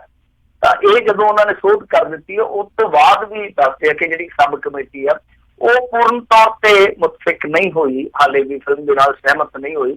ਇੱਕ ਤਾਂ ਵੈਸੇ ਵੀ ਵਿਰੋਧ ਜ਼ਿਆਦਾ, ਕਈ ਵਾਰ ਵਿਰੋਧ ਵੀ ਦੇਖ ਲਿਆ ਜਾਂਦਾ ਕਿ ਪੱਲਾ ਭਾਰਾ ਕਿਹੜੇ ਪਾਸੇ ਆ, ਫਿਰ ਉਸ ਪਾਸੇ ਵੀ ਥੋੜਾ ਜਿਹਾ ਝੁਕਾਅ ਹੋ ਜਾਂਦਾ। ਤਾਂ ਹੁਣ ਅੰਤਲਾ ਫੈਸਲਾ ਜਿਹੜਾ ਉਹ ਹਰਪ੍ਰੀਤ ਸਿੰਘ ਹੋਰਾਂ ਨੇ ਲੈਣਾ, ਉਹ ਕੀ ਲੈਂਦੇ ਆ ਪਤਾ ਨਹੀਂ ਹੈ, ਪਰ ਇਹ ਰੇੜਕਾ ਜਿਹੜਾ ਮੁੱਕਣ ਚ ਆਉਂਦਾ ਹੀ ਨਹੀਂ ਹੈ। ਤੇ 4 ਸਾਹਿਬਜ਼ਾਦੇ ਜਦੋਂ ਫਿਲਮ ਬਣੀ ਸੀਗੀ ਉਦੋਂ ਸਾਰਿਆਂ ਨੇ ਕਿਹਾ ਸੀਗਾ ਕਿ ਸਭ ਕੁਝ ਠੀਕ ਹੋ ਗਿਆ, ਪਰ ਉਦੋਂ ਹੀ ਕੁਝ ਲੋਕਾਂ ਨੇ ਇਹ ਸ਼ੱਕ ਜਤਾਇਆ ਸੀਗਾ ਕਿ ਆਉਣ ਵਾਲੇ ਸਮੇਂ ਦੇ ਵਿੱਚ, ਕਿਉਂਕਿ ਵਪਾਰਕ ਚੀਜ਼ਾਂ ਨੇ ਇਹ, ਤਾਂ ਇਹ ਵਪਾਰਕ ਹਿੱਤ ਜਿਹੜੇ ਆ ਉਹ ਅੱਗੇ ਵੀ ਵਧਣਗੇ। ਤਾਂ ਉਹੀ ਹੋਇਆ ਬਾਅਦ ਦੇ ਵਿੱਚ। ਹੁਣ ਦੇਖ ਲਓ ਕਿ ਕਿੰਨੀਆਂ ਫਿਲਮਾਂ ਜਿਹੜੀਆਂ ਉਹ ਇਸ ਤਰ੍ਹਾਂ ਵਿਵਾਦਤ ਹੋ ਨੇ ਬੜੀਆਂ। ਤਾਂ ਇਹਦੇ ਵਿੱਚ ਹੁਣ ਸਪਸ਼ਟ ਤੌਰ ਤੇ ਆਪਾਂ ਦੇਖੀਏ ਕਿ ਜਿੱਦਾਂ ਗੁਰੂ ਸਾਹਿਬ ਦਾ ਉਹਨਾਂ ਨੇ ਐਨੀਮੇਸ਼ਨ ਦਿਖਾ ਦਿੱਤਾ, ਉੱਤੇ ਸਿੱਧੇ ਤੌਰ ਤੇ ਕਹਿ ਲਾਂਗੇ ਕਿ ਜਿਹੜੀਆਂ ਇਹ ਐਨੀਮੇਸ਼ਨ ਫਿਲਮਾਂ ਨੇ ਉਹ ਇਸ ਤਰ੍ਹਾਂ ਬਣਾਈਆਂ ਜਾਂਦੀਆਂ। ਤਾਂ ਜਦੋਂ ਏਡੀ ਵੱਡੀ ਇੱਕ ਮਰਿਆਦਾ ਹੈ ਕਿ ਗੁਰੂ ਸਾਹਿਬ ਦਾ ਕਾਰਟੂਨ ਤੁਸੀਂ ਨਹੀਂ ਬਣਾ ਸਕਦੇ, ਤੁਸੀਂ ਉਹਨੂੰ ਐਨੀਮੇਸ਼ਨ ਦੇ ਰੂਪ ਦੇ ਵਿੱਚ ਨਹੀਂ ਜੇ ਵਿਖਾ ਸਕਦੇ, ਤਾਂ ਜਦੋਂ ਤੁਸੀਂ ਉਹਨਾਂ ਚੀਜ਼ਾਂ ਨੂੰ ਪਹਿਲੀ ਸੱਟੇ ਉਲੰਘ ਦਿੰਦੇ ਹੋ ਤਾਂ ਫਿਰ ਜਿਹੜੀ ਤੁਹਾਡੀ ਦੂਜੀ ਫਿਲਮ ਆ ਉਹ ਆਪਣੇ ਆਪ ਹੀ ਵਿਰੋਧ ਦੇ ਵਿੱਚ ਘਿਰੂਗੀ। ਸੋ ਇਹ ਆਮ ਤੌਰ ਤੇ ਆਪਾਂ ਦੇਖਦੇ ਆ ਕਿ ਜਿਹੜੀ ਇੱਕ ਕਮੇਟੀ ਬਿਠਾਲਦੇ ਆ ਉਹ ਵੇਖਦੀ ਆ ਫਿਲਮ, ਐਤਰਾਜ਼ ਕਰਦੀ, ਇਹ ਕਰਦੀ, ਉਹ ਕਰਦੀ, ਜੋ ਕਰਦੀ ਆ। ਪਰ ਜਦੋਂ ਇਹਨਾਂ ਨੂੰ ਫਿਲਮ ਸ਼ੁਰੂ ਕਰਨ ਦਾ ਮੌਕਾ ਦਿੱਤਾ ਜਾਂਦਾ ਉਦੋਂ ਹੀ ਵੇਖਣਾ ਚਾਹੀਦਾ ਕਿ ਫਿਲਮ ਦੇ ਵਿੱਚ ਕੀ ਕੁਛ ਆ। ਤੇ ਜਦੋਂ ਉਸ ਸਕ੍ਰਿਪਟ ਤੋਂ ਹਟ ਕੇ ਕੋਈ ਮਾੜੀ ਮੋਟੀ ਚੀਜ਼ ਬਣਾਈ ਜਾਂਦੀ ਹੈ ਤਾਂ ਉਦੋਂ ਹੀ ਫਿਲਮ ਨੱਪ ਦੇਣੀ ਚਾਹੀਦੀ ਹੈ। ਕਹਿਣ ਦਾ ਭਾਵ ਜੇ ਰੌਲਾ ਪੈਂਦਾ, ਵੈਸੇ ਤੁਹਾਨੂੰ ਇਹ ਵੀ ਵੇਖਣਾ ਪਊਗਾ ਇਸ ਦੌਰ ਦੇ ਵਿੱਚ ਪ੍ਰਚਾਰ ਪ੍ਰਸਾਰ ਦੇ ਵਿੱਚ ਤਕਨੀਕ ਦਾ ਸਹਾਰਾ ਕਿੱਥੋਂ ਤੱਕ ਲੈਣਾ। ਹਾਲਾਂਕਿ ਮੈਂ ਇਸ ਗੱਲ ਨਾਲ ਸਹਿਮਤ ਹਾਂ ਕਿ ਇਤਿਹਾਸ ਦੀ ਤੋੜ ਮਰੋੜ ਨਹੀਂ ਹੋਣੀ ਚਾਹੀਦੀ। ਜੋ ਮਰਿਆਦਾ ਹੈ, ਜਿਹਨੂੰ ਆਸਥਾ ਕਹਿ ਦਿੰਦੇ ਆਪਾਂ, ਜੋ ਭਾਵਨਾਵਾਂ ਨੇ, ਉਹਨਾਂ ਦਾ ਖਿਆਲ ਰੱਖਣਾ ਚਾਹੀਦਾ। ਇਤਿਹਾਸ ਦਾ ਤੋੜ ਮਰੋੜ ਨਹੀਂ ਹੋਣਾ ਚਾਹੀਦਾ। ਪਰ ਵੱਧ ਤੋਂ ਵੱਧ ਤਕਨੀਕ ਜਿਹੜੀ ਅੱਜ ਦੇ ਦੌਰ ਦੇ ਵਿੱਚ ਧਰਮ 'ਚ ਇਸਤੇਮਾਲ ਹੋ ਰਹੀ ਆ, ਉਹ ਕਰ ਲੈਣੀ ਚਾਹੀਦੀ ਆ। ਪਰ ਕਿੱਥੋਂ ਕੁ ਤੱਕ ਜਾਇਜ਼ ਆ, ਉਹ ਇੱਕ ਹੱਦ ਜਿਹੜੀ ਉਹ ਮਿੱਥਣੀ ਚਾਹੀਦੀ ਆ। ਪਰ ਇੱਥੇ ਕੀ ਹੈ ਕਿ ਪਹਿਲੀ ਸੱਟੀ ਹੱਦ ਟੁੱਟਦੀ ਨਜ਼ਰ ਆਉਂਦੀ ਹੈ। ਸੋ ਵਿਰੋਧ ਨੂੰ ਆਪਾਂ ਇਹ ਗੈਰ ਵਾਜਬ ਨਹੀਂ ਕਹਿ ਸਕਦੇ। ਇਹ ਨਹੀਂ ਕਹਿ ਸਕਦੇ ਕਿ ਹਾਂਜੀ ਇਹ ਤੇ ਗੈਰ ਲੋੜੀਂਦਾ ਵਿਰੋਧ ਹੈ, ਐਵੇਂ ਲੋਕ ਉੱਠ ਕੇ ਤੇ ਖਬਰਾਂ ਦੇ ਮਾਰੇ ਕਰਦੇ ਆ। ਤਾਂ ਉਹਨਾਂ ਨੇ ਗੁਰੂ ਸਾਹਿਬ ਦਾ ਜੋ ਐਨੀਮੇਸ਼ਨ ਬਣਾਇਆ ਸੀਗਾ, ਉੱਥੋਂ ਹੀ ਇਹ ਰੌਲਾ ਸ਼ੁਰੂ ਹੋਇਆ। ਤਾਂ ਕਮੇਟੀ ਨੂੰ ਇਹਦਾ ਕੋਈ ਠੋਸ ਹੱਲ ਲੱਭਣਾ ਚਾਹੀਦਾ। ਹੁਣ ਤਾਂ ਫਿਰ ਉੱਤੇ ਭਾਰਤੀ ਜਨਤਾ ਪਾਰਟੀ ਦੀ ਸਰਕਾਰ ਹੈ, ਜਿਹਦੇ ਵਿੱਚ ਅਕਾਲੀ ਪਾਰਟਨਰ ਆ, ਇਹਨਾਂ ਦੇ ਆਪਣੇ ਉੱਥੇ ਮੰਤਰੀ ਵੀ ਬੈਠੇ ਆ। ਇਹਨਾਂ ਨੂੰ ਚਾਹੀਦਾ ਕਿ ਪੱਕੇ ਪੈਰੀ ਇਹਦਾ ਹੱਲ ਕਰਨਾ। ਜੀ ਜੀ, ਵੈਸੇ ਇਸ ਦੇ ਉੱਤੇ ਵਾਕਈ ਬਹੁਤ ਗੰਭੀਰਤਾ ਦੇ ਨਾਲ ਵਿਚਾਰ ਕਰਨ ਦੀ ਜ਼ਰੂਰਤ ਆ। ਦੇਸ਼ ਦੇ ਉੱਥੋਂ ਦੇ ਜਿਹੜੇ ਪ੍ਰੈਜ਼ੀਡੈਂਟ ਆ, ਕਹਿੰਦੇ ਉਹਨਾਂ ਦਾ ਕਾਰਟੂਨ, ਉਹਨਾਂ ਦੀ ਐਨੀਮੇਸ਼ਨ ਜਿਹੜੀ ਬਣਾਉਣੀ ਬਿਲਕੁਲ ਗੈਰ ਵਾਜਿਬ ਆ, ਉਹ ਬਣਾਈ ਨਹੀਂ ਜਾ ਸਕਦੀ। ਉਸ ਦੇ ਉੱਤੇ ਸਜ਼ਾ ਵਗੈਰਾ ਦਾ ਵੀ ਕੁਛ ਨਾ ਕੁਛ ਰੱਖਿਆ ਹੋਇਆ ਜਾਂ ਜੁਰਮਾਨੇ ਦਾ। ਅਤੇ ਗੁਰੂ ਸਾਹਿਬ ਦੀਆਂ ਇੱਦਾਂ ਜਦੋਂ ਕਰਦੇ ਆ ਤਾਂ ਫਿਰ ਸਵਾਲ ਕਈ ਤਰੀਕੇ ਦੇ ਉੱਠਦੇ। ਨਾਲੇ ਮਿੰਟੂ ਜੀ, ਅੱਜ ਕੱਲ੍ਹ ਦੇ ਜ਼ਮਾਨੇ ਦੇ ਵਿੱਚ ਇਹ ਵੀ ਦੇਖਿਆ ਜਾਂਦਾ ਵੀ ਇੰਨੇ ਤਰ੍ਹਾਂ ਦੇ ਐਨੀਮੇਟਿਡ ਸੁਪਰ ਹੀਰੋ ਨੇ, ਅਤੇ ਗੁਰੂ ਸਾਹਿਬ ਦੇ ਬਰਾਬਰ ਜਦੋਂ ਉਹਨਾਂ ਨੂੰ ਨਿਆਣੇ ਦੇਖਦੇ, ਉਹ ਕਹਿੰਦੇ ਵੀ ਇਹ ਗੱਲ ਤਾਂ ਫਿਰ ਕਿਤੇ ਨਾ ਕਿਤੇ ਪਿੱਛੇ ਰਹਿ ਗਏ ਨੇ, ਵੀ ਗੁਰੂ ਸਾਹਿਬ ਪਿੱਛੇ ਰਹਿ ਗਏ, ਉਹ ਆਹ ਨਹੀਂ ਕਰ ਸਕੇ, ਉਹ ਨਹੀਂ ਕਰ ਸਕੇ। ਜੇ ਕੋਈ ਹੋਰ ਹੁੰਦਾ ਤਾਂ ਉਹ ਇੱਦਾਂ ਕਰ ਦਿੰਦੇ। ਆਈ ਥਿੰਕ ਇਸ ਦੇ ਉੱਤੇ ਵੀ ਜਿਹੜੇ ਬੁੱਧੀਜੀਵੀ ਹੈਗੇ ਆ, ਖਾਸ ਕਰਕੇ ਜਿਹੜੇ ਇਸ ਪਾਸੇ ਵੱਲ ਨੂੰ ਲੱਗੇ ਹੋਏ ਨੇ ਜਾਂ ਕੁਛ ਨਾ ਕੁਛ ਸੋਚਦੇ ਨੇ, ਉਹਨਾਂ ਨੂੰ ਵੀ ਵਿਚਾਰਨ ਦੀ ਜ਼ਰੂਰਤ ਹੈ। ਨਹੀਂ, ਸੋਚਣ ਦੀ ਤੇ ਗੱਲ ਇਹ ਹੈ ਕਿ ਕੀ ਪਹਿਲਾਂ ਸਕ੍ਰਿਪਟ ਅਪਰੂਵ ਨਹੀਂ ਕਰਾਈ ਜਾਂਦੀ ਅਕਾਲ ਤਖਤ ਤੋਂ, ਜਾਂ ਜੋ ਵੀ ਇਹਨਾਂ ਦੀ ਬੋਡੀ ਆ ਜਿਹੜੀ ਵੀ ਹੈਗੀ ਆ, ਤਾਂ ਕੀ ਅਪਰੂਵ ਨਹੀਂ ਕਰਾਈ ਜਾਂਦੀ? ਜੇ ਨਹੀਂ ਕਰਾਈ ਜਾਂਦੀ ਤੇ ਫਿਰ ਤੇ ਵਿਵਸਥਾ ਹੀ ਬੜੀ ਗਲਤ ਆ। ਤੇ ਜੇ ਕਰਾਈ ਜਾਂਦੀ ਆ, ਉੱਥੇ ਇਹ ਵੀ ਵੇਖਣਾ ਚਾਹੀਦਾ ਕਿ ਉਹ ਸਕ੍ਰਿਪਟ ਜਿਹੜੀ ਪੜ੍ਹਦੇ ਆ, ਉਹ ਕੌਣ ਲੋਕ ਪੜ੍ਹਦੇ ਆ ਤੇ ਕਿਉਂ ਅਪਰੂਵ ਕਰ ਦਿੰਦੇ ਆ। ਜਦੋਂ ਸਕ੍ਰਿਪਟ ਕੋਈ ਅਪਰੂਵ ਆਉਂਦੀ ਆ ਤਾਂ ਤੁਸੀਂ ਉਦੋਂ ਰੱਖ ਲਓ, ਉਹਨਾਂ ਨੂੰ ਕਹੋ ਕਿ ਹਾਂ ਭਾਈ ਇੱਥੇ ਲਿਖ ਕੇ ਦੇ ਜਾਓ, ਜੇਕਰ ਤੁਸੀਂ ਸਕ੍ਰਿਪਟ ਤੋਂ ਹਟ ਕੇ ਕੁਛ ਨਹੀਂ ਕੀਤਾ ਤੇ ਅਸੀਂ ਤੁਹਾਡੇ ਤੇ ਦਾਅਵਾ ਕਰਾਂਗੇ, ਇਹਦਾ ਐਗਰੀਮੈਂਟ ਕਰ ਲਓ। ਔਰ ਆਰਟਿਸਟ ਵੀ ਤਾਂ ਕਰਦੇ ਆ ਨਾ ਆਪੋ ਵਿੱਚ ਦੀ, ਬਿਲਕੁਲ, ਉਹ ਵੀ ਇੱਕ ਐਗਰੀਮੈਂਟ ਹੁੰਦਾ। ਤਾਂ ਤੁਸੀਂ ਵੀ ਉਸੇ ਤਰ੍ਹਾਂ ਕਰ ਲਓ ਕਿ ਅਪਰੂਵ ਤੁਹਾਨੂੰ ਤਾਂ ਕਰਾਂਗੇ ਭਾਈ ਸਾਹਿਬ, ਜੇ ਤੇ ਲਿਖਤੀ ਰੂਪ ਦੇ ਵਿੱਚ ਦਿਓ ਕਿ ਜੇ ਕਰਾਰ ਦਾ ਕੋਈ ਉਲੰਘਣ ਹੋਇਆ, ਅਸੀਂ ਤੁਹਾਡੇ ਤੇ ਇੰਨੇ ਕਰੋੜ ਦਾ ਦਾਅਵਾ ਕਰ ਸਕਦੇ। ਜੀ ਜੀ, ਬਿਲਕੁਲ। ਇਹ ਸਾਰਾ ਕੁਛ ਇਹਨਾਂ ਨੂੰ ਚਾਹੀਦਾ ਹੀ ਚਾਹੀਦਾ ਹੈ। ਅੱਜ ਦੇ ਯੁੱਗ ਦੇ ਜਿਹੜੇ ਹਾਣੀ ਉਸ ਹਿਸਾਬ ਦੇ ਨਾਲ ਬਣਨਾ ਚਾਹੀਦਾ। ਪਰ ਮਿੰਟੂ ਜੀ, ਹਾਲਾਤ ਤਾਂ ਇੱਥੇ ਇੱਦਾਂ ਮਾੜੇ ਆਪਾਂ ਦੇਖਿਆ ਹੀ ਆ ਵੀ ਮਹਾਨ ਕੋਸ਼ ਦੇ ਵਿੱਚ ਕਿੱਦਾਂ ਗਲਤੀਆਂ ਨੇ। ਉਹ ਤਾਂ ਸਾਰੇ ਜਣੇ ਠੀਕ ਕਰਨ ਨੂੰ ਬਿਠਾਏ ਸੀ, 400 ਰੁਪਈਆ ਲਿਆ ਉਹਨਾਂ ਨੇ ਇੱਕ ਪੇਜ ਦਾ। ਕਿਹਨਾਂ ਨੇ ਸਕ੍ਰਿਪਟਾਂ ਚੈੱਕ ਕਰਨੀਆਂ? ਕਈ ਵਾਰ ਇਹ ਹੁੰਦਾ ਕਿ ਗਲਤੀਆਂ ਗਲਤ ਹੋ ਕੇ ਵੀ ਛੱਡ ਦਿੱਤੀਆਂ ਜਾਂਦੀਆਂ, ਕਰ ਦਿੱਤੀਆਂ। ਸਹੀ ਗੱਲ ਜੀ। ਅਗਲੀ ਜਿਹੜੀ ਆਪਾਂ ਗੱਲ ਕਰਦੇ, ਕਹਿੰਦੇ ਫਰੀਦਕੋਟ ਹਿਰਾਸਤੀ ਮੌਤ, ਮੁੱਖ ਮੁਲਜ਼ਮ ਦਾ ਦੋਸਤ ਗ੍ਰਿਫਤਾਰ, 7 ਦਿਨਾਂ ਦਾ ਮਿਲਿਆ ਰਿਮਾਂਡ। ਇਹਦਾ ਕੋਈ ਦੋਸਤ ਫੜਿਆ, ਦੱਸਦੀ ਆ ਕਿ ਇਹ ਉਹੀ ਦੋਸਤ ਆ ਜਿਹਨੇ CID ਕੀਤੀ ਸੀ, ਜਿਹੜਾ ਮੁੱਖ ਮੁਲਜ਼ਮ ਹੈ ਇਸ ਕੇਸ ਦੇ ਵਿੱਚ ਜੋ ਫਰਾਰ ਚੱਲਦਾ ਪਿਆ, ਰਣਵੀਰ ਸਿੰਘ। ਰਣਵੀਰ ਸਿੰਘ ਦਾ ਕੀ ਲਿੰਕ ਸੀਗਾ ਕਿ ਅਸਲ ਦੇ ਵਿੱਚ ਜਿਹੜੀ ਕੁੜੀ ਦੇ ਨਾਲ ਅਫੇਅਰ ਸੀਗਾ ਜਸਪਾਲ ਸਿੰਘ ਦਾ, ਉਹਦੀ ਮਾਂ ਦੇ ਨਾਲ ਇਹਨੇ ਰਣਵੀਰ ਸਿੰਘ ਨੇ ਸ਼ਾਦੀ ਕਰ ਲਈ ਸੀ। ਹਾਲਾਂਕਿ ਪਹਿਲਾਂ ਇਹ ਜਸਪਾਲ ਦਾ ਜਾਣੂ ਸੀਗਾ। ਤਾਂ ਜਦੋਂ ਇਹਦਾ ਮੰਗਣਾ ਹੋਇਆ, ਫਿਰ ਬਾਅਦ ਚ ਰਣਵੀਰ ਨੇ ਉਹਦੀ ਮਾਂ ਨਾਲ ਸ਼ਾਦੀ ਕਰ ਲਈ। ਤੇ ਸ਼ਾਦੀ ਇਸ ਕਰਕੇ ਕੀਤੀ ਕਿਉਂਕਿ ਇਹ ਕਿਤੇ ਨਾ ਕਿਤੇ ਥੋੜੀ ਜਿਹੀ ਅੱਖ ਰੱਖਦਾ ਸੀ, ਕਿਉਂਕਿ ਉਸ ਬੀਬੀ ਦੇ ਕੋਲ ਜ਼ਮੀਨ ਜੱਪਾ ਹੈਗਾ ਸੀਗਾ। ਤੇ ਦੱਸਦੇ ਕਿ ਮੌਤ ਦਾ ਇੱਕ ਰੀਜ਼ਨ ਇਹ ਵੀ ਆ, ਅਸਲ ਦੇ ਵਿੱਚ ਕਾਰਨ ਇਹ ਵੀ ਆ ਕਥਿਤ ਰੂਪ ਦੇ ਵਿੱਚ, ਕਿ ਉਹ ਕਿਤੇ ਨਾ ਕਿਤੇ ਮੁਲਜ਼ਮ ਸੋਚਦਾ ਸੀਗਾ ਕਿ ਜ਼ਮੀਨ ਕਿਤੇ ਮੁੰਡਾ ਨਾ ਲੈ ਜਾਏ। ਤਾਂ ਇਹ ਵੀ ਇੱਕ ਐਂਗਲ ਬਣਦਾ, ਥਿਊਰੀ ਇਹ ਵੀ ਇੱਕ ਨਿਕਲਦੀ ਆ। ਸੋ ਦੂਜੀ ਚੀਜ਼ ਜਿਹੜੀ ਇਸ ਮਾਮਲੇ ਦੇ ਵਿੱਚ ਇਹ ਆ ਕਿ ਉਸ ਰਣਵੀਰ ਸਿੰਘ ਨੇ ਹੀ ਸਾਰਾ ਇੱਕ ਜਾਲ ਬੁਣਿਆ ਸੀਗਾ ਇਸ ਮੁੰਡੇ ਨੂੰ ਫਸਾਉਣ ਵਾਸਤੇ, ਕਿ ਜਿਹੜਾ ਇਹ ਅੱਜ ਮੁੰਡਾ ਗ੍ਰਿਫਤਾਰ ਕੀਤਾ, ਇਹਦਾ ਜਸਪਾਲ ਦਾ ਦੋਸਤ ਸੀਗਾ ਜਿਹਨੇ CID ਕੀਤੀ ਸੀਗੀ ਕਿ ਹਾਂ ਉਹ ਗੁਰਦੁਆਰੇ ਚ ਆਇਆ, ਇੱਥੇ ਬੈਠਾ ਵਾ। ਇਹਨੂੰ ਅੱਜ ਗ੍ਰਿਫਤਾਰ ਕੀਤਾ, 7 ਦਿਨਾਂ ਦਾ ਇਹਦਾ ਲਿਆ ਵਾ। ਹੁਣ ਦੇਖੋ ਅੱਗੇ ਕੀ ਉਗਲਦਾ, ਕੀ ਨਿਕਲਦਾ ਇਹਦੇ ਵਿੱਚੋਂ, ਕੀ ਗੱਲ ਅੱਗੇ ਤੁਰਦੀ ਆ। ਪਰ ਮੈਂ ਬੜਾ ਦੰਗ ਆ, ਮੈਂ ਬਹੁਤ ਹੈਰਾਨ ਆ ਕਿ ਰਿਮਾਂਡ ਲਈ ਜਾਂਦੇ ਆ, ਫਿਰ ਮੁਲਜ਼ਮਾਂ ਨੂੰ ਜੇਲ੍ਹ 'ਚ ਛੱਡ ਆਉਂਦੇ ਆ। ਇੱਕ ਬੜਾ ਅਜੀਬੋ ਗਰੀਬ ਜਿਹਾ ਸਿਲਸਿਲਾ ਚੱਲਣ ਡਿਆ, ਨਾ ਤੇ ਲਾਸ਼ ਮਿਲਦੀ ਆ, ਨਾ ਇਨਸਾਫ ਮਿਲਦਾ, ਕੁਛ ਵੀ ਨਹੀਂ ਮਿਲਦਾ। ਮੈਂ ਜਿਹੜੀ ਗੱਲ ਤੋਂ ਬਹੁਤ ਜ਼ਿਆਦਾ ਹੈਰਾਨ ਆ, ਬਹੁਤ ਜ਼ਿਆਦਾ ਅਚੰਭੀ ਲੱਗਦੀ ਆ ਸੋਚ ਕੇ ਉਸ ਚੀਜ਼ ਨੂੰ, ਕਿ ਦੇਖੋ ਪੁਲਿਸ ਨੇ ਹੁਣ ਤੱਕ ਜਿਹੜੀ ਕਾਰਵਾਈ ਕੀਤੀ ਆ, ਉਹ ਠੀਕ ਵੈਸੀ ਹੀ ਕਾਰਵਾਈ ਕੀਤੀ ਆ ਜਿਵੇਂ ਆਪਾਂ ਦੇਖਦੇ ਆ ਕਿ ਬਰਗਾੜੀ ਤੇ ਬਹਿਬਲ ਦੇ ਵਿੱਚ ਕੀਤੀ ਸੀਗੀ ਇਹਨਾਂ ਨੇ। ਮਤਲਬ ਇੱਕ ਤੇ ਆਪ ਦਰਿੰਦੇ ਬਣ ਗਏ, ਵਹਿਸ਼ੀ ਬਣ ਗਏ, ਔਰ ਉਲਟਾ ਇਹ ਕਿ ਦਰਿੰਦਗੀ ਤੋਂ ਬਾਅਦ ਫਿਰ ਉਸ ਦਰਿੰਦਗੀ ਨੂੰ ਨੱਪਣ ਵਾਸਤੇ ਦੂਸਰੀ ਦਰਿੰਦਗੀ ਕਰਦੇ ਰਹੇ, ਮਤਲਬ ਸਬੂਤਾਂ ਨਾਲ ਖੇਡਦੇ ਰਹੇ। ਹੁਣ ਇਸ ਮਾਮਲੇ 'ਚ ਵੀ ਜੇ ਤੁਸੀਂ ਵੇਖੋਗੇ ਤੇ ਬੜੀ ਦਿਲਚਸਪ ਗੱਲ ਇਹ ਆ ਕਿ ਜਸਪਾਲ ਸਿੰਘ ਦਾ ਫੋਨ ਕਿੱਥੇ ਆ? ਤੁਸੀਂ ਕਿਸੇ ਨੇ ਸੋਚਿਆ ਕਿ ਜਸਪਾਲ ਸਿੰਘ ਦਾ ਮੋਬਾਈਲ ਸੀਗਾ ਉਹ ਕਿੱਥੇ ਆ? ਕੀ ਪੁਲਿਸ ਨੇ ਹੁਣ ਤੱਕ ਰਿਕਵਰ ਕਰ ਲਿਆ? ਰਿਮਾਂਡ ਇਹਨਾਂ ਨੇ ਉਹ 2 ਪੁਲਿਸ ਮੁਲਾਜ਼ਮਾਂ ਦੇ ਵੀ ਲਏ, ਹੁਣ ਇਹਦੇ ਵੀ ਲਏ ਆ, ਉਹ ਬੀਬੀ ਵੀ ਫੜ ਲਈ ਆ, ਕਈ ਬੰਦੇ ਅਰੈਸਟ ਹੋ ਗਏ ਆ। ਉਹਦਾ ਫੋਨ ਕਿੱਥੇ ਆ? ਕਿਉਂਕਿ ਜਦੋਂ ਬੰਦੇ ਨੂੰ ਫੜਿਆ ਜਾਂਦਾ ਫੋਨ ਵਾਲੇ ਮਾਮਲੇ ਦੇ ਵਿੱਚ ਤੇ ਪੁਲਿਸ ਵਾਲੇ ਪਹਿਲਾਂ ਹੀ ਝਪਟ ਕੇ ਪੈਂਦੇ ਆ ਕਿ ਫੋਨ ਦੇਖਦੇ ਆ ਕਿੰਨਾ ਕੁ ਮਹਿੰਗਾ, ਕਿਹੜੀ ਕੰਪਨੀ ਦਾ, ਚਲੋ ਗਾਣੀ ਸੁਣ ਲਾਂਗੇ। ਤਾਂ ਦੂਜੀ ਚੀਜ਼ ਇਹ ਆ ਕਿ ਜਿਹੜੀ ਚਾਦਰ ਦੇ ਨਾਲ ਉਹਨੇ ਫਾਹਾ ਲਿਆ ਉਹ ਚਾਦਰ ਕਿੱਥੇ ਆ? ਹਜੇ ਤੱਕ ਉਹਦੀ ਕੋਈ ਗੱਲ ਨਹੀਂ ਹੈ, ਕੋਈ ਬਾਤ ਨਹੀਂ ਹੈ। ਤਾਂ ਜਿਹੜੇ ਅਹਿਮ ਸਬੂਤ ਆ ਉਹ ਵੀ ਹੁਣ ਤੱਕ ਇਹਨਾਂ ਨੇ ਨਸ਼ਰ ਨਹੀਂ ਕੀਤੇ, ਨਾ ਹੀ ਮੇਰੇ ਖਿਆਲ ਦੇ ਨਾਲ ਉਹਦੀ ਕਿਤੇ ਮੀਡੀਆ 'ਚ ਹੀ ਚਰਚਾ ਸੁਣੀ ਆ ਕਿ ਮੋਬਾਈਲ ਬਰਾਮਦ ਹੋ ਗਿਆ ਜਾਂ ਚਾਦਰ ਕਿੱਥੇ ਆ। ਸੋ ਜਿੱਥੇ ਇਹ ਸਭ ਕੁਝ ਚੱਲਦਾ ਪਿਆ ਉੱਥੇ ਇਸ ਤਰ੍ਹਾਂ ਦੀਆਂ ਗ੍ਰਿਫਤਾਰੀਆਂ ਤੋਂ ਕੋਈ ਖਾਸ ਉਮੀਦ ਨਹੀਂ ਲਾਈ ਜਾ ਸਕਦੀ ਕਿ ਹਾਂਜੀ ਆਹ ਗ੍ਰਿਫਤਾਰੀ ਹੋ ਗਈ ਆ ਵਿਸ਼ੇਸ਼ ਵਿਅਕਤੀ ਦੀ ਤੇ ਹੁਣ ਸਾਰਾ ਮਾਮਲਾ ਸੁਲਟ ਜਾਣਾ। ਤੋ ਇਹਨੂੰ ਆਮ ਭਾਵ ਦੇ ਨਾਲ ਹੀ ਲਵਾਂਗੇ ਕਿ ਠੀਕ ਹੈ, ਦੂਸਰੀਆਂ ਗ੍ਰਿਫਤਾਰੀਆਂ ਵਾਂਗ ਇਹ ਵੀ ਗ੍ਰਿਫਤਾਰੀ ਆ। ਹੁਣ ਤੇ ਬਸ ਟੇਕ ਇਹੋ ਹੀ ਆ ਕਿ ਰਣਵੀਰ ਸਿੰਘ ਫੜਿਆ ਜਾਊਗਾ, ਸ਼ਾਇਦ ਤਾਂ ਕੋਈ ਗੱਲ ਅੱਗੇ ਤੁਰੂਗੀ, ਨਹੀਂ ਤੇ ਇਹ ਗੱਲ ਇੱਥੇ ਹੀ ਉਲਝਣੀ ਆ। ਤੋ ਮੇਰੇ ਖਿਆਲ ਦੇ ਨਾਲ ਜੋ ਐਕਸ਼ਨ ਕਮੇਟੀ ਜਿਨ੍ਹਾਂ ਨੇ ਸਵੇਰੇ ਮੇਰੇ ਖਿਆਲ ਦੇ ਨਾਲ ਕਿੱਕੀ ਢਿੱਲੋਂ ਦਾ ਘਰ ਵੀ ਘੇਰਨਾ, ਉਹਨਾਂ ਨੂੰ ਇਸ ਪਾਸੇ ਧਿਆਨ ਦੇਣ ਦੀ ਜ਼ਰੂਰਤ ਹੈ ਕਿ ਭਾਈ ਘੱਟੋ ਘੱਟ ਸਾਨੂੰ ਸਾਫ਼ ਤੇ ਕਰੋ ਕਿ ਮੋਬਾਈਲ ਕਿੱਥੇ ਆ, ਮੋਬਾਈਲ ਕਿਹਦੇ ਕੋਲ ਆ। ਕਿਉਂਕਿ ਇੱਕ ਥਾਣੇਦਾਰ ਮਰਿਆ ਪਰ ਉਹਦੇ ਨਾਲ ਦੇ 2 ਤੇ ਫੜੇ ਜੇਲ੍ਹ ਦੇ ਵਿੱਚ ਹੀ ਆ ਨਾ, ਤੁਸੀਂ ਉਹਨਾਂ ਤੋਂ ਪੁੱਛੋਗਾ ਕਿ ਉਹ ਸਮਾਨ ਕਿੱਥੇ ਆ ਭਾਈ। ਜੀ ਜੀ ਬਿਲਕੁਲ, ਜਦੋਂ ਆਪ ਕੁਛ ਇੱਦਾਂ ਕੀਤਾ ਹੋਵੇ ਫਿਰ ਇਹਨਾਂ ਨੇ ਇਹ ਚੀਜ਼ਾਂ ਥੋੜ੍ਹੀ ਲੱਭਣੀਆਂ ਨੇ। ਅਗਲੀ ਮਿੰਟੂ ਜੀ ਗੱਲ ਕਰੀਏ ਪੁਲਿਸ ਹਿਰਾਸਤ ਦੀ ਤਸ਼ੱਦਦ ਦਾ ਹੀ ਮਾਮਲਾ ਕੱਲ੍ਹ ਜਿਹਦੀ ਆਪਾਂ ਗੱਲ ਕਰ ਰਹੇ ਸੀ, ਕਹਿੰਦੇ ਪੀੜਤ ਨੌਜਵਾਨ ਨੇ ਹੁਣ ਆਪਣਾ ਬਿਆਨ ਬਦਲ ਲਿਆ। ਇਹੀ ਚੀਜ਼ ਵਾਪਰਦੀ ਆਮ ਤੌਰ ਤੇ। ਪਹਿਲੀ ਗੱਲ ਇਹ ਆ ਕਿ ਜਦੋਂ ਇਸ ਤਰ੍ਹਾਂ ਦਾ ਟੌਰਚਰ ਹੁੰਦਾ ਤਾਂ ਉਦੋਂ ਛੇਤੀ ਕਿਤਿਆ ਮਾਮਲਾ ਨਹੀਂ ਦਰਜ ਹੁੰਦਾ। ਮੈਂ ਇੱਕ ਦਿਨ ਆਪਣੇ ਲਾਈਵ ਦੇ ਵਿੱਚ ਸਾਰੇ ਅੰਕੜੇ ਦਿੱਤੇ ਸੀਗੇ ਕਿ ਕਿੱਦਾਂ ਕਿ 100 ਚੋਂ 35 ਕੇਸਾਂ ਦਾ ਮਾਮਲਾ ਹੀ ਨਹੀਂ ਦਰਜ ਕੀਤਾ ਜਾਂਦਾ। ਔਰ ਕਮਾਲ ਦੀ ਗੱਲ ਆ ਕਿ ਸਜ਼ਾ ਕਈ ਵਾਰੀ ਤੇ 1-1 ਸਾਲ ਦੇ ਵਿੱਚ ਇਹੋ ਜਿਹੇ ਕੇਸਾਂ 'ਚ ਸਿਰਫ ਇੱਕ ਅੱਧੇ ਬੰਦੇ ਨੂੰ ਸਜ਼ਾ ਹੁੰਦੀ ਹੈ, ਕਿਸੇ ਨੂੰ ਸਜ਼ਾ ਹੁੰਦੀ ਹੋਈ ਨਹੀਂ। ਜੇ ਮਾਮਲਾ ਬਣ ਵੀ ਜਾਂਦਾ ਤਾਂ ਫਿਰ ਹੁੰਦਾ ਕੀ ਹੈ ਕਿ ਮਾਮਲਾ ਢਿੱਲਾ ਬਣਾਇਆ ਜਾਂਦਾ, ਜਿਹਦੀ ਆਪਾਂ ਗੱਲ ਕਰਕੇ ਹਟੇ ਹਾਂ। ਜੇ ਫਿਰ ਵੀ ਗੱਲ ਬਣ ਜਾਵੇ, ਮਾਮਲਾ ਬਣ ਵੀ ਜਾਵੇ, ਸੋਲਿਡ ਹੋਵੇ ਮਾਮਲਾ, ਤਾਂ ਫਿਰ ਦਬਾਅ ਪਾ ਕੇ ਜਾਂ ਖਰੀਦੋ ਫਰੋਖਤ ਕਰਕੇ ਫਿਰ ਨੱਪ ਲਿਆ ਜਾਂਦਾ। ਸੋ ਖੇਡ ਸਾਰੀ ਇੱਥੇ ਹੀ ਚੱਲਦੀ ਆ। ਹੁਣ ਤੁਸੀਂ ਦੇਖ ਲਓ, ਕੱਲ ਸਾਰਿਆਂ ਨੇ ਵੀਡੀਓ ਦੇਖੀ, ਸਾਰੇ ਸੰਸਾਰ ਨੇ ਉਹ ਵੀਡੀਓ ਵੇਖ ਕੇ ਤੋਏ ਤੋਏ ਕੀਤੀ ਪੁਲਿਸ ਤੇ। ਅੱਜ ਹੁਣ ਉਹ ਨੌਜਵਾਨ ਕਹਿੰਦਾ ਨਹੀਂ ਜੀ ਮੈਂ ਤੇ ਡਿੱਗ ਪਿਆ ਸੀਗਾ।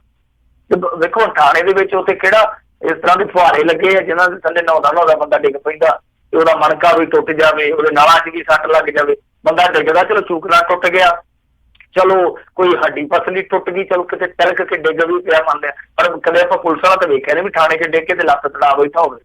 ਉੱਥੇ ਕਿਹੜਾ ਵੀ ਇਹਨਾਂ ਨੇ ਤਿਲਕਣਬਾਜ਼ੀ ਰੱਖੀ ਆ। ਸੋ ਚਲੋ ਮੰਨ ਵੀ ਲਿਆ ਜੇ ਡਿੱਗ ਪਿਆ ਤਾਂ ਫਿਰ ਉਹਦੇ ਨਾਲਾਂ 'ਚ ਕਿਵੇਂ ਸੱਟ ਲੱਗੀ, ਇਹ ਬਹੁਤ ਵੱਡਾ ਸਵਾਲ ਆ। ਹੁਣ ਇਹ ਨੌਜਵਾਨ ਕਹਿੰਦਾ ਨਹੀਂ ਜੀ ਮੈਂ ਤੇ ਉੱਥੇ ਡਿੱਗ ਪਿਆ ਸੀਗਾ। ਤਾਂ ਕੀ ਹੋਇਆ ਕੀ ਨਹੀਂ ਹੋਇਆ ਸਮਝ ਤੋਂ ਪਰੇ ਦੀ ਗੱਲ ਆ, ਕਿਉਂਕਿ ਉਹਦੇ ਸਾਰੇ ਜਿਹੜੇ ਉੱਥੇ ਵਾਕਫ ਸੀਗੇ, ਜਿਹੜੇ ਉਹਦੇ ਘਰ ਵਾਲੇ ਸੀਗੇ ਜਾਂ ਰਿਸ਼ਤੇਦਾਰ ਸੀਗੇ, ਉਹ ਤਾਂ ਵੀਡੀਓ ਦੇ ਵਿੱਚ ਕਰਵਾਉਣ ਡਏ ਸੀਗੇ ਕਿ ਸਾਡੇ ਮੁੰਡੇ ਨਾਲ ਆਹ ਸਭ ਕੁਛ ਵਾਪਰਿਆ, ਸਭ ਕੁਛ ਵਰਤਿਆ। ਪਰ ਜਦੋਂ ਉਹਨੇ ਹੁਣ ਬਿਆਨ ਹੀ ਬਦਲ ਲਿਆ ਫਿਰ ਕੋਈ ਕੀ ਕਰ ਸਕਦਾ। ਪਰ ਮੇਰੇ ਖਿਆਲ ਦੇ ਨਾਲ ਜੇ ਤੇ ਮੰਨ ਲਓ ਇਹ ਬਿਆਨ ਜਿਹੜੇ ਆ ਕਿਸੇ ਜ਼ੋਰ ਜ਼ਬਰਦਸਤੀ ਦੇ ਤਰੀਕੇ ਨਾਲ ਬਦਲਾਏ ਗਏ ਆ ਜਾਂ ਕਿਸੇ ਦਬਾਅ ਦੇ ਤਹਿਤ ਜਾਂ ਕਿਸੇ ਸਮਝੌਤੇ ਦੇ ਤਹਿਤ, ਕਿਉਂਕਿ ਮਾਮਲਾ ਇੱਕ ਵਿਆਹੀ ਵਰੀ ਬੀਬੀ ਦੇ ਨਾਲ ਜੁੜਦਾ ਸੀਗਾ, ਕਈ ਵਾਰ ਕਈ ਮਜਬੂਰੀਆਂ ਜਿਹੜੀਆਂ ਆ ਜਾਂਦੀਆਂ ਸਮਾਜੀ ਤੌਰ ਤੇ ਜੇ ਕਿਸੇ ਵੀ ਐਂਗਲ ਤੋਂ ਇਹ ਚੀਜ਼ ਇਸ ਤਰ੍ਹਾਂ ਵਾਪਰੀ ਹੈ ਤਾਂ ਮੇਰੇ ਖਿਆਲ ਦੇ ਨਾਲ ਬਹੁਤ ਮਾੜੀ ਗੱਲ ਆ। ਕਿਉਂਕਿ ਜਦੋਂ ਵੀ ਲੋਕ ਇਸ ਤਰ੍ਹਾਂ ਦੀ ਆਵਾਜ਼ ਚੁੱਕਦੇ ਆ ਇਨਸਾਫ ਲਈ ਤਾਂ ਫਿਰ ਅੱਗੋਂ ਕੋਈ ਇਸ ਤਰ੍ਹਾਂ ਦਾ ਮੋੜਾ ਪੈ ਜਾਂਦਾ ਤਾਂ ਫਿਰ ਦਿਲ ਟੁੱਟ ਜਾਂਦਾ ਲੋਕਾਂ ਦਾ। ਜਿੱਦਾਂ ਤੁਸੀਂ ਦੇਖਿਆ ਹੋਣਾ ਮੋਗਾ ਕਾਂਡ ਤੋਂ ਬਾਅਦ ਲੋਕਾਂ ਨੇ ਇਹੋ ਜਿਹੇ ਲੋਕਾਂ ਦੀ ਆਵਾਜ਼ ਚੁੱਕਣੀ ਬੰਦ ਕਰ ਦਿੱਤੀ ਸੀ ਇੱਕ ਵਾਰੀ, ਕਿਉਂਕਿ ਉਹ ਜਿਹੜੇ ਪੀੜਤ ਸੀਗੇ ਉਹ ਪੈਸੇ ਲੈ ਗਏ, ਮੁੜ ਕੇ ਬਾਅਦ ਦੇ ਵਿੱਚ ਉਹ ਆਪਣੇ ਜਿਹੜੇ ਬਿਆਨਾਤ ਸੀਗੇ ਮੁੱਕਰ ਗਏ। ਤਾਂ ਲੋਕਾਂ ਦਾ ਮਨ ਇਕੱਠਾ ਹੋਇਆ ਸੀਗਾ ਕਿ ਅਸੀਂ ਤੇ ਇਹਨਾਂ ਲਈ ਧਰਨੇ ਮੁਜ਼ਾਹਰੇ ਕਰਦੇ ਪਏ ਹਾਂ। ਸੋ ਕਹਿਣ ਦਾ ਭਾਵ ਇਹ ਆ ਕਿ ਜੇ ਤੇ ਵਾਕਈ ਇਸ ਤਰ੍ਹਾਂ ਹੋਇਆ ਤੇ ਫਿਰ ਵਾਕਿਆ ਅਲੋਕਾਰੀ ਗੱਲ ਆ ਕਿ ਕਿਸ ਤਰ੍ਹਾਂ ਚ ਸੱਟ ਲੱਗ ਸਕਦੀ ਆ। ਉਧਰੋਂ ਧੌਣ ਦੇ ਪਿਛਲੇ ਪਾਸੇ ਸੱਟ ਲੱਗੀ, ਉਧਰ ਨਲਾਂ 'ਚ, ਇਹ ਤੇ ਬੜੀ ਅਜੀਬੋ-ਗਰੀਬ ਦੀ ਗੱਲ ਆ। ਔਰ ਦੂਜੀ ਗੱਲ ਇਹ ਆ ਕਿ ਜੇ ਇਹ ਕਿਸੇ ਦਬਾਅ ਦੇ ਬਿਆਨ ਬਦਲ ਰਹੇ ਆ ਜਾਂ ਕਿਸੇ ਹੋਰ ਕੰਮ ਦੇ ਤਹਿਤ ਬਦਲ ਰਹੇ ਆ ਤਾਂ ਮੇਰੇ ਖਿਆਲ ਦੇ ਨਾਲ ਬਹੁਤ ਨਮੋਸ਼ੀਜਨਕ ਗੱਲ ਹੋਏਗੀ। ਜੀ ਜੀ ਜੀ। ਅਗਲੀ ਗੱਲ ਕਰਦੇ ਕਹਿੰਦੇ ਸੋਮ ਪ੍ਰਕਾਸ਼ ਹੋਣਾ ਨੇ ਦਿੱਤਾ ਅਸਤੀਫਾ, ਹੋਇਆ ਮਨਜ਼ੂਰ ਇਹਨਾਂ ਦਾ ਜੀ ਕਿ ਨਹੀਂ? ਸੋਮ ਪ੍ਰਕਾਸ਼ ਹੋਰਾਂ ਨੇ ਅਸਤੀਫਾ ਦੇ ਦਿੱਤਾ ਔਰ ਭਾਰਤੀ ਜਨਤਾ ਪਾਰਟੀ ਦੀ ਇੱਕ ਟਿਕਟ ਖਾਲੀ ਹੋ ਗਈ। ਇੱਕ ਤਰ੍ਹਾਂ ਨਾਲ ਕਹਿ ਸਕੀਏ ਕਿ ਹੁਣ ਟਿਕਟ ਜਿਹੜੀ ਆ ਉਹਦੇ ਲਈ ਮਾਰਾਮਾਰੀ ਹੋ ਸਕਦੀ ਹੈ ਫਗਵਾੜੇ ਦੇ ਵਿੱਚ। ਇਹਨਾਂ ਦਾ ਅਸਤੀਫਾ ਜਿਹੜਾ ਉਹ ਭਾਜਪਾ ਦੇ ਸੈਕਟਰੀ ਹੈ ਜਿਹੜੇ ਉਹਨਾਂ ਨੇ ਪਹੁੰਚਾ ਦਿੱਤਾ ਸਪੀਕਰ ਦੇ ਕੋਲ। ਪਰ ਪਤਾ ਨਹੀਂ ਕੀ ਚੱਕਰ ਆ ਕਿ ਇਹਨਾਂ ਦੇ ਅਸਤੀਫੇ ਦਾ ਤਾਂ ਹਾਲੇ ਕੋਈ ਸੁਰ ਪਤਾ ਲੱਗਿਆ ਨਹੀਂ ਹੈ, ਨਾ ਹੀ ਸੁਖਬੀਰ ਸਿੰਘ ਬਾਦਲ ਦਾ। ਵੈਸੇ 6 ਮਹੀਨਿਆਂ ਦੇ ਅੰਦਰ ਅੰਦਰ ਇਹਨਾਂ ਦਾ ਇਲੈਕਸ਼ਨ ਜਿਹੜਾ ਉਹ ਹੋਣਾ ਹਰ ਹਾਲ ਦੇ ਵਿੱਚ। ਜ਼ਿਮਨੀ ਚੋਣ ਜਿਹੜੀ ਆ ਹੋਣੀ ਹੈ ਯੂਪੀ ਦੇ ਵਿੱਚ, ਤੇ ਕੰਮ ਕਰ ਰਿਹਾ ਜਿਹੜਾ ਉਹ ਇਸ ਮੁਤਲਕ ਸ਼ੁਰੂ ਵੀ ਹੋ ਚੁੱਕਾ। ਪਰ ਇਧਰੋਂ ਕੋਈ ਅਸਤੀਫੇ ਦਾ ਹਾਲੇ ਸੁਰ ਪਤਾ ਨਹੀਂ ਲੱਗਾ। ਔਰ ਦੱਸਦੇ ਆ ਕਿ ਨਾਜਰ ਸਿੰਘ ਮਾਨਸ਼ਾਹੀਆਂ ਤੇ ਸੁਖਪਾਲ ਖਹਿਰੇ ਨੂੰ 30 ਜੁਲਾਈ ਨੂੰ ਬੁਲਾ ਲਿਆ ਸਪੀਕਰ ਨੇ। ਸਪੀਕਰ ਇੱਕ ਤੇ ਤਰੀਕਾ ਹਾਈ ਕੋਰਟਾਂ ਨੂੰ ਬੜੀਆਂ ਲੰਮੀਆਂ ਪਾਉਂਦਾ, ਪਤਾ ਨਹੀਂ ਕਿੰਨੇ ਸਾਲ ਇਹਨੇ ਲਗਾ ਦੇ। ਬਹੁਤ ਬਿਜ਼ੀ ਆ। ਕਮਾਲ ਦੀ ਗੱਲ ਆ, ਮੈਂ ਤੇ ਹੈਰਾਨ ਸੀਗਾ ਜਿੱਦਣ ਸੰਦੋਆ ਪਾਰਟੀ ਦੇ ਵਿੱਚ ਸ਼ਾਮਲ ਹੋਇਆ, ਸਪੀਕਰ ਆਪ ਸਟੇਜ ਤੇ ਬੈਠਾ ਆਏਗਾ।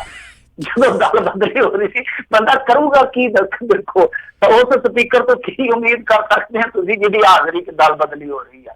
ਤਾਂ ਹੁਣ ਸਪੀਕਰ ਨੇ ਤਾਂ ਦੋਨਾਂ ਨੂੰ ਲਿਆ ਵਾ, ਤੇ ਦੇਖੋ ਕੀ ਬਣਦਾ। ਪਰ ਉਲਝਾਟ ਜੀ ਆਪਾਂ ਕੱਲ ਵੀ ਗੱਲ ਕੀਤੀ ਸੀ ਕਿ ਕਿਉਂ ਹੀ ਲੱਗਦਾ ਕਿ ਸਪੀਕਰ ਨਹੀਂ ਚਾਹੁੰਦੇ ਕਿ ਕਿਸੇ ਤਰੀਕੇ ਦੇ ਨਾਲ ਜਿਹੜੀ ਵਿਰੋਧੀ ਧਿਰ ਆ ਉਹਦੇ ਚ ਕੋਈ ਅਦਲਾ ਬਦਲੀ ਹੋਵੇ। ਪਰ ਫਿਰ ਵੀ ਜੋ ਫਗਵਾੜੇ ਦੀ ਸੀਟ ਆ ਜਿਹੜੀ ਕਿ ਇਸ ਸਮੇਂ ਭਾਰਤੀ ਜਨਤਾ ਪਾਰਟੀ ਦੇ ਕੋਲ ਆ, ਉਹ ਜਿੱਤਣੀ ਜਾਂ ਜਲਾਲਾਬਾਦ ਜਿੱਤਣੀ ਕੁਛ ਵੀ ਆ, ਇਹਨਾਂ ਦੋ ਥਾਵਾਂ ਤੇ ਤਾਂ 6 ਮਹੀਨਿਆਂ ਦੇ ਅੰਦਰ ਅੰਦਰ ਇਲੈਕਸ਼ਨ ਹੋਣਾ ਹੀ ਆ।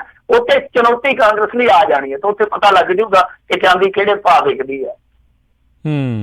ਜੀ ਜੀ ਜੀ। ਅਗਲੀ ਜਿਹੜੀ ਗੱਲ ਕਰਦੇ ਕਹਿੰਦੇ ਪੰਜਾਬ ਵਿੱਚ ਹੁਣ ਕੈਦੀ ਤੇਲ ਪਾਉਂਦੇ ਨਜ਼ਰ ਆਉਣਗੇ। ਇਹ ਕੈਦੀਆਂ ਦੇ ਬਾਬਤ ਕਾਫੀ ਖਬਰਾਂ ਆ ਰਹੀਆਂ ਨੇ। ਠੀਕ ਆ, ਇਹਨਾਂ ਨੂੰ ਚਾਹੀਦਾ ਕਿ ਵੱਧ ਤੋਂ ਵੱਧ ਕੈਦੀਆਂ ਤੋਂ ਕੰਮ ਲੈ ਲੈਣ, ਕਿਉਂਕਿ ਉਹ ਆਂਦੇ ਨਾ ਵੇਲਾ ਮਨ ਸ਼ੈਤਾਨ ਦਾ ਘਰ। ਉਹ ਫਿਰ ਕੈਦੀ ਨਹੀਂ ਤੇ ਫਿਰ ਉੱਥੇ ਲਾਈਵ ਹੋ ਜਾਂਦੇ ਆ। ਪਿੱਛੇ ਜੇ ਬਰਨਾਲੇ ਜੇਲ੍ਹ ਦੀ ਹਵਾਲਾਤ ਤੋਂ ਹੀ ਲਾਈਵ ਹੋਏ ਪਏ ਸੀ ਕੈਦੀ, ਔਰ ਕੈਦੀ ਵੀ ਕਮਾਲ ਦੀ ਉੱਥੇ ਕਮੈਂਟਰੀ ਕਰਦੇ ਆ। ਉਹ ਬਹੁਤ ਏਦਾਂ ਬੋਲਦੇ ਆ ਜਿੱਦਾਂ ਡਾਇਰੈਕਟਰ ਐਕਟਰ ਨੂੰ ਡਾਇਲੋਗ ਨਹੀਂ ਦਿੰਦਾ ਕਿ ਹਾਂ ਭਾਈ ਆ ਡਿਲੀਵਰ ਕਰਨਾ, ਉਹ ਰੱਖ ਕੇ ਬੋਲਦੇ ਆ ਕਿ ਏਦਾਂ ਹੋ ਰਿਹਾ ਜੀ, ਏਦਾਂ ਹੋ ਰਿਹਾ। ਖੈਰ, ਤਾਂ ਜੇ ਕੰਮ ਕਰਨਗੇ ਤੇ ਫਿਰ ਮਨ ਜਿਹੜਾ ਉਹ ਫੇਸਬੁੱਕ ਵਰਨੀ ਜਾਂ ਅੱਜ ਕੱਲ ਹੋਰ ਸਨੈਪਚੈਟ ਵਗੈਰਾ ਕਈ ਚੱਲਦੇ ਫਿਰਦੇ ਆ। ਟਿਕਟੌਕ ਵੀ ਬਹੁਤ ਚੱਲਦੀ, ਜੇਲ੍ਹ ਚ ਮੇਰੇ ਖਿਆਲ ਦੇ ਨਾਲ ਆ ਜਾਊਗੀ ਜਲਦੀ ਟਿਕਟੌਕ ਵੀ।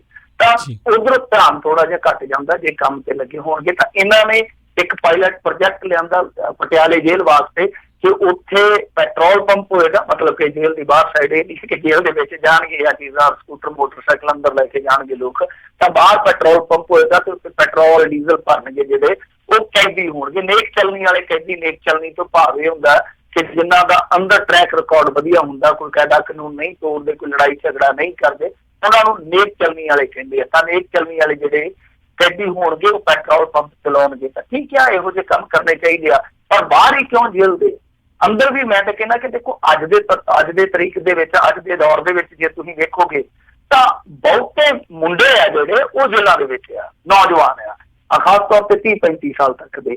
ਤਾਂ ਜੇ ਉਹਨਾਂ ਦੇ ਉੱਥੇ ਪ੍ਰੋਗਰਾਮ ਉਲੀਕੇ ਜਾਣ, ਪ੍ਰੋਗਰਾਮ ਚਲਾਏ ਜਾਣ, ਉਹਨਾਂ ਨੂੰ ਸਪੋਇਲ ਕੀਤਾ ਜਾਵੇ, ਮਨੋਵਿਗਿਆਨਕ ਤਰੀਕਿਆਂ ਦੇ ਨਾਲ ਉਹਨਾਂ ਨੂੰ ਜੁਰਮ ਦੀ ਦੁਨੀਆ ਤੋਂ ਦੂਰ ਕੀਤਾ ਜਾਵੇ, ਤਾਂ ਉਹ ਵੀ ਚੀਜ਼ਾਂ ਫਾਇਦੇਮੰਦ ਆ। ਆਹ ਵਿਖਾਵੇ ਲਈ ਨਹੀਂ ਕਰਨੀਆਂ ਚਾਹੀਦੀਆਂ ਜਾਂ ਆਪਣੇ ਫਾਇਦੇ ਲਈ ਨਹੀਂ ਕਰਨੀਆਂ ਚਾਹੀਦੀਆਂ।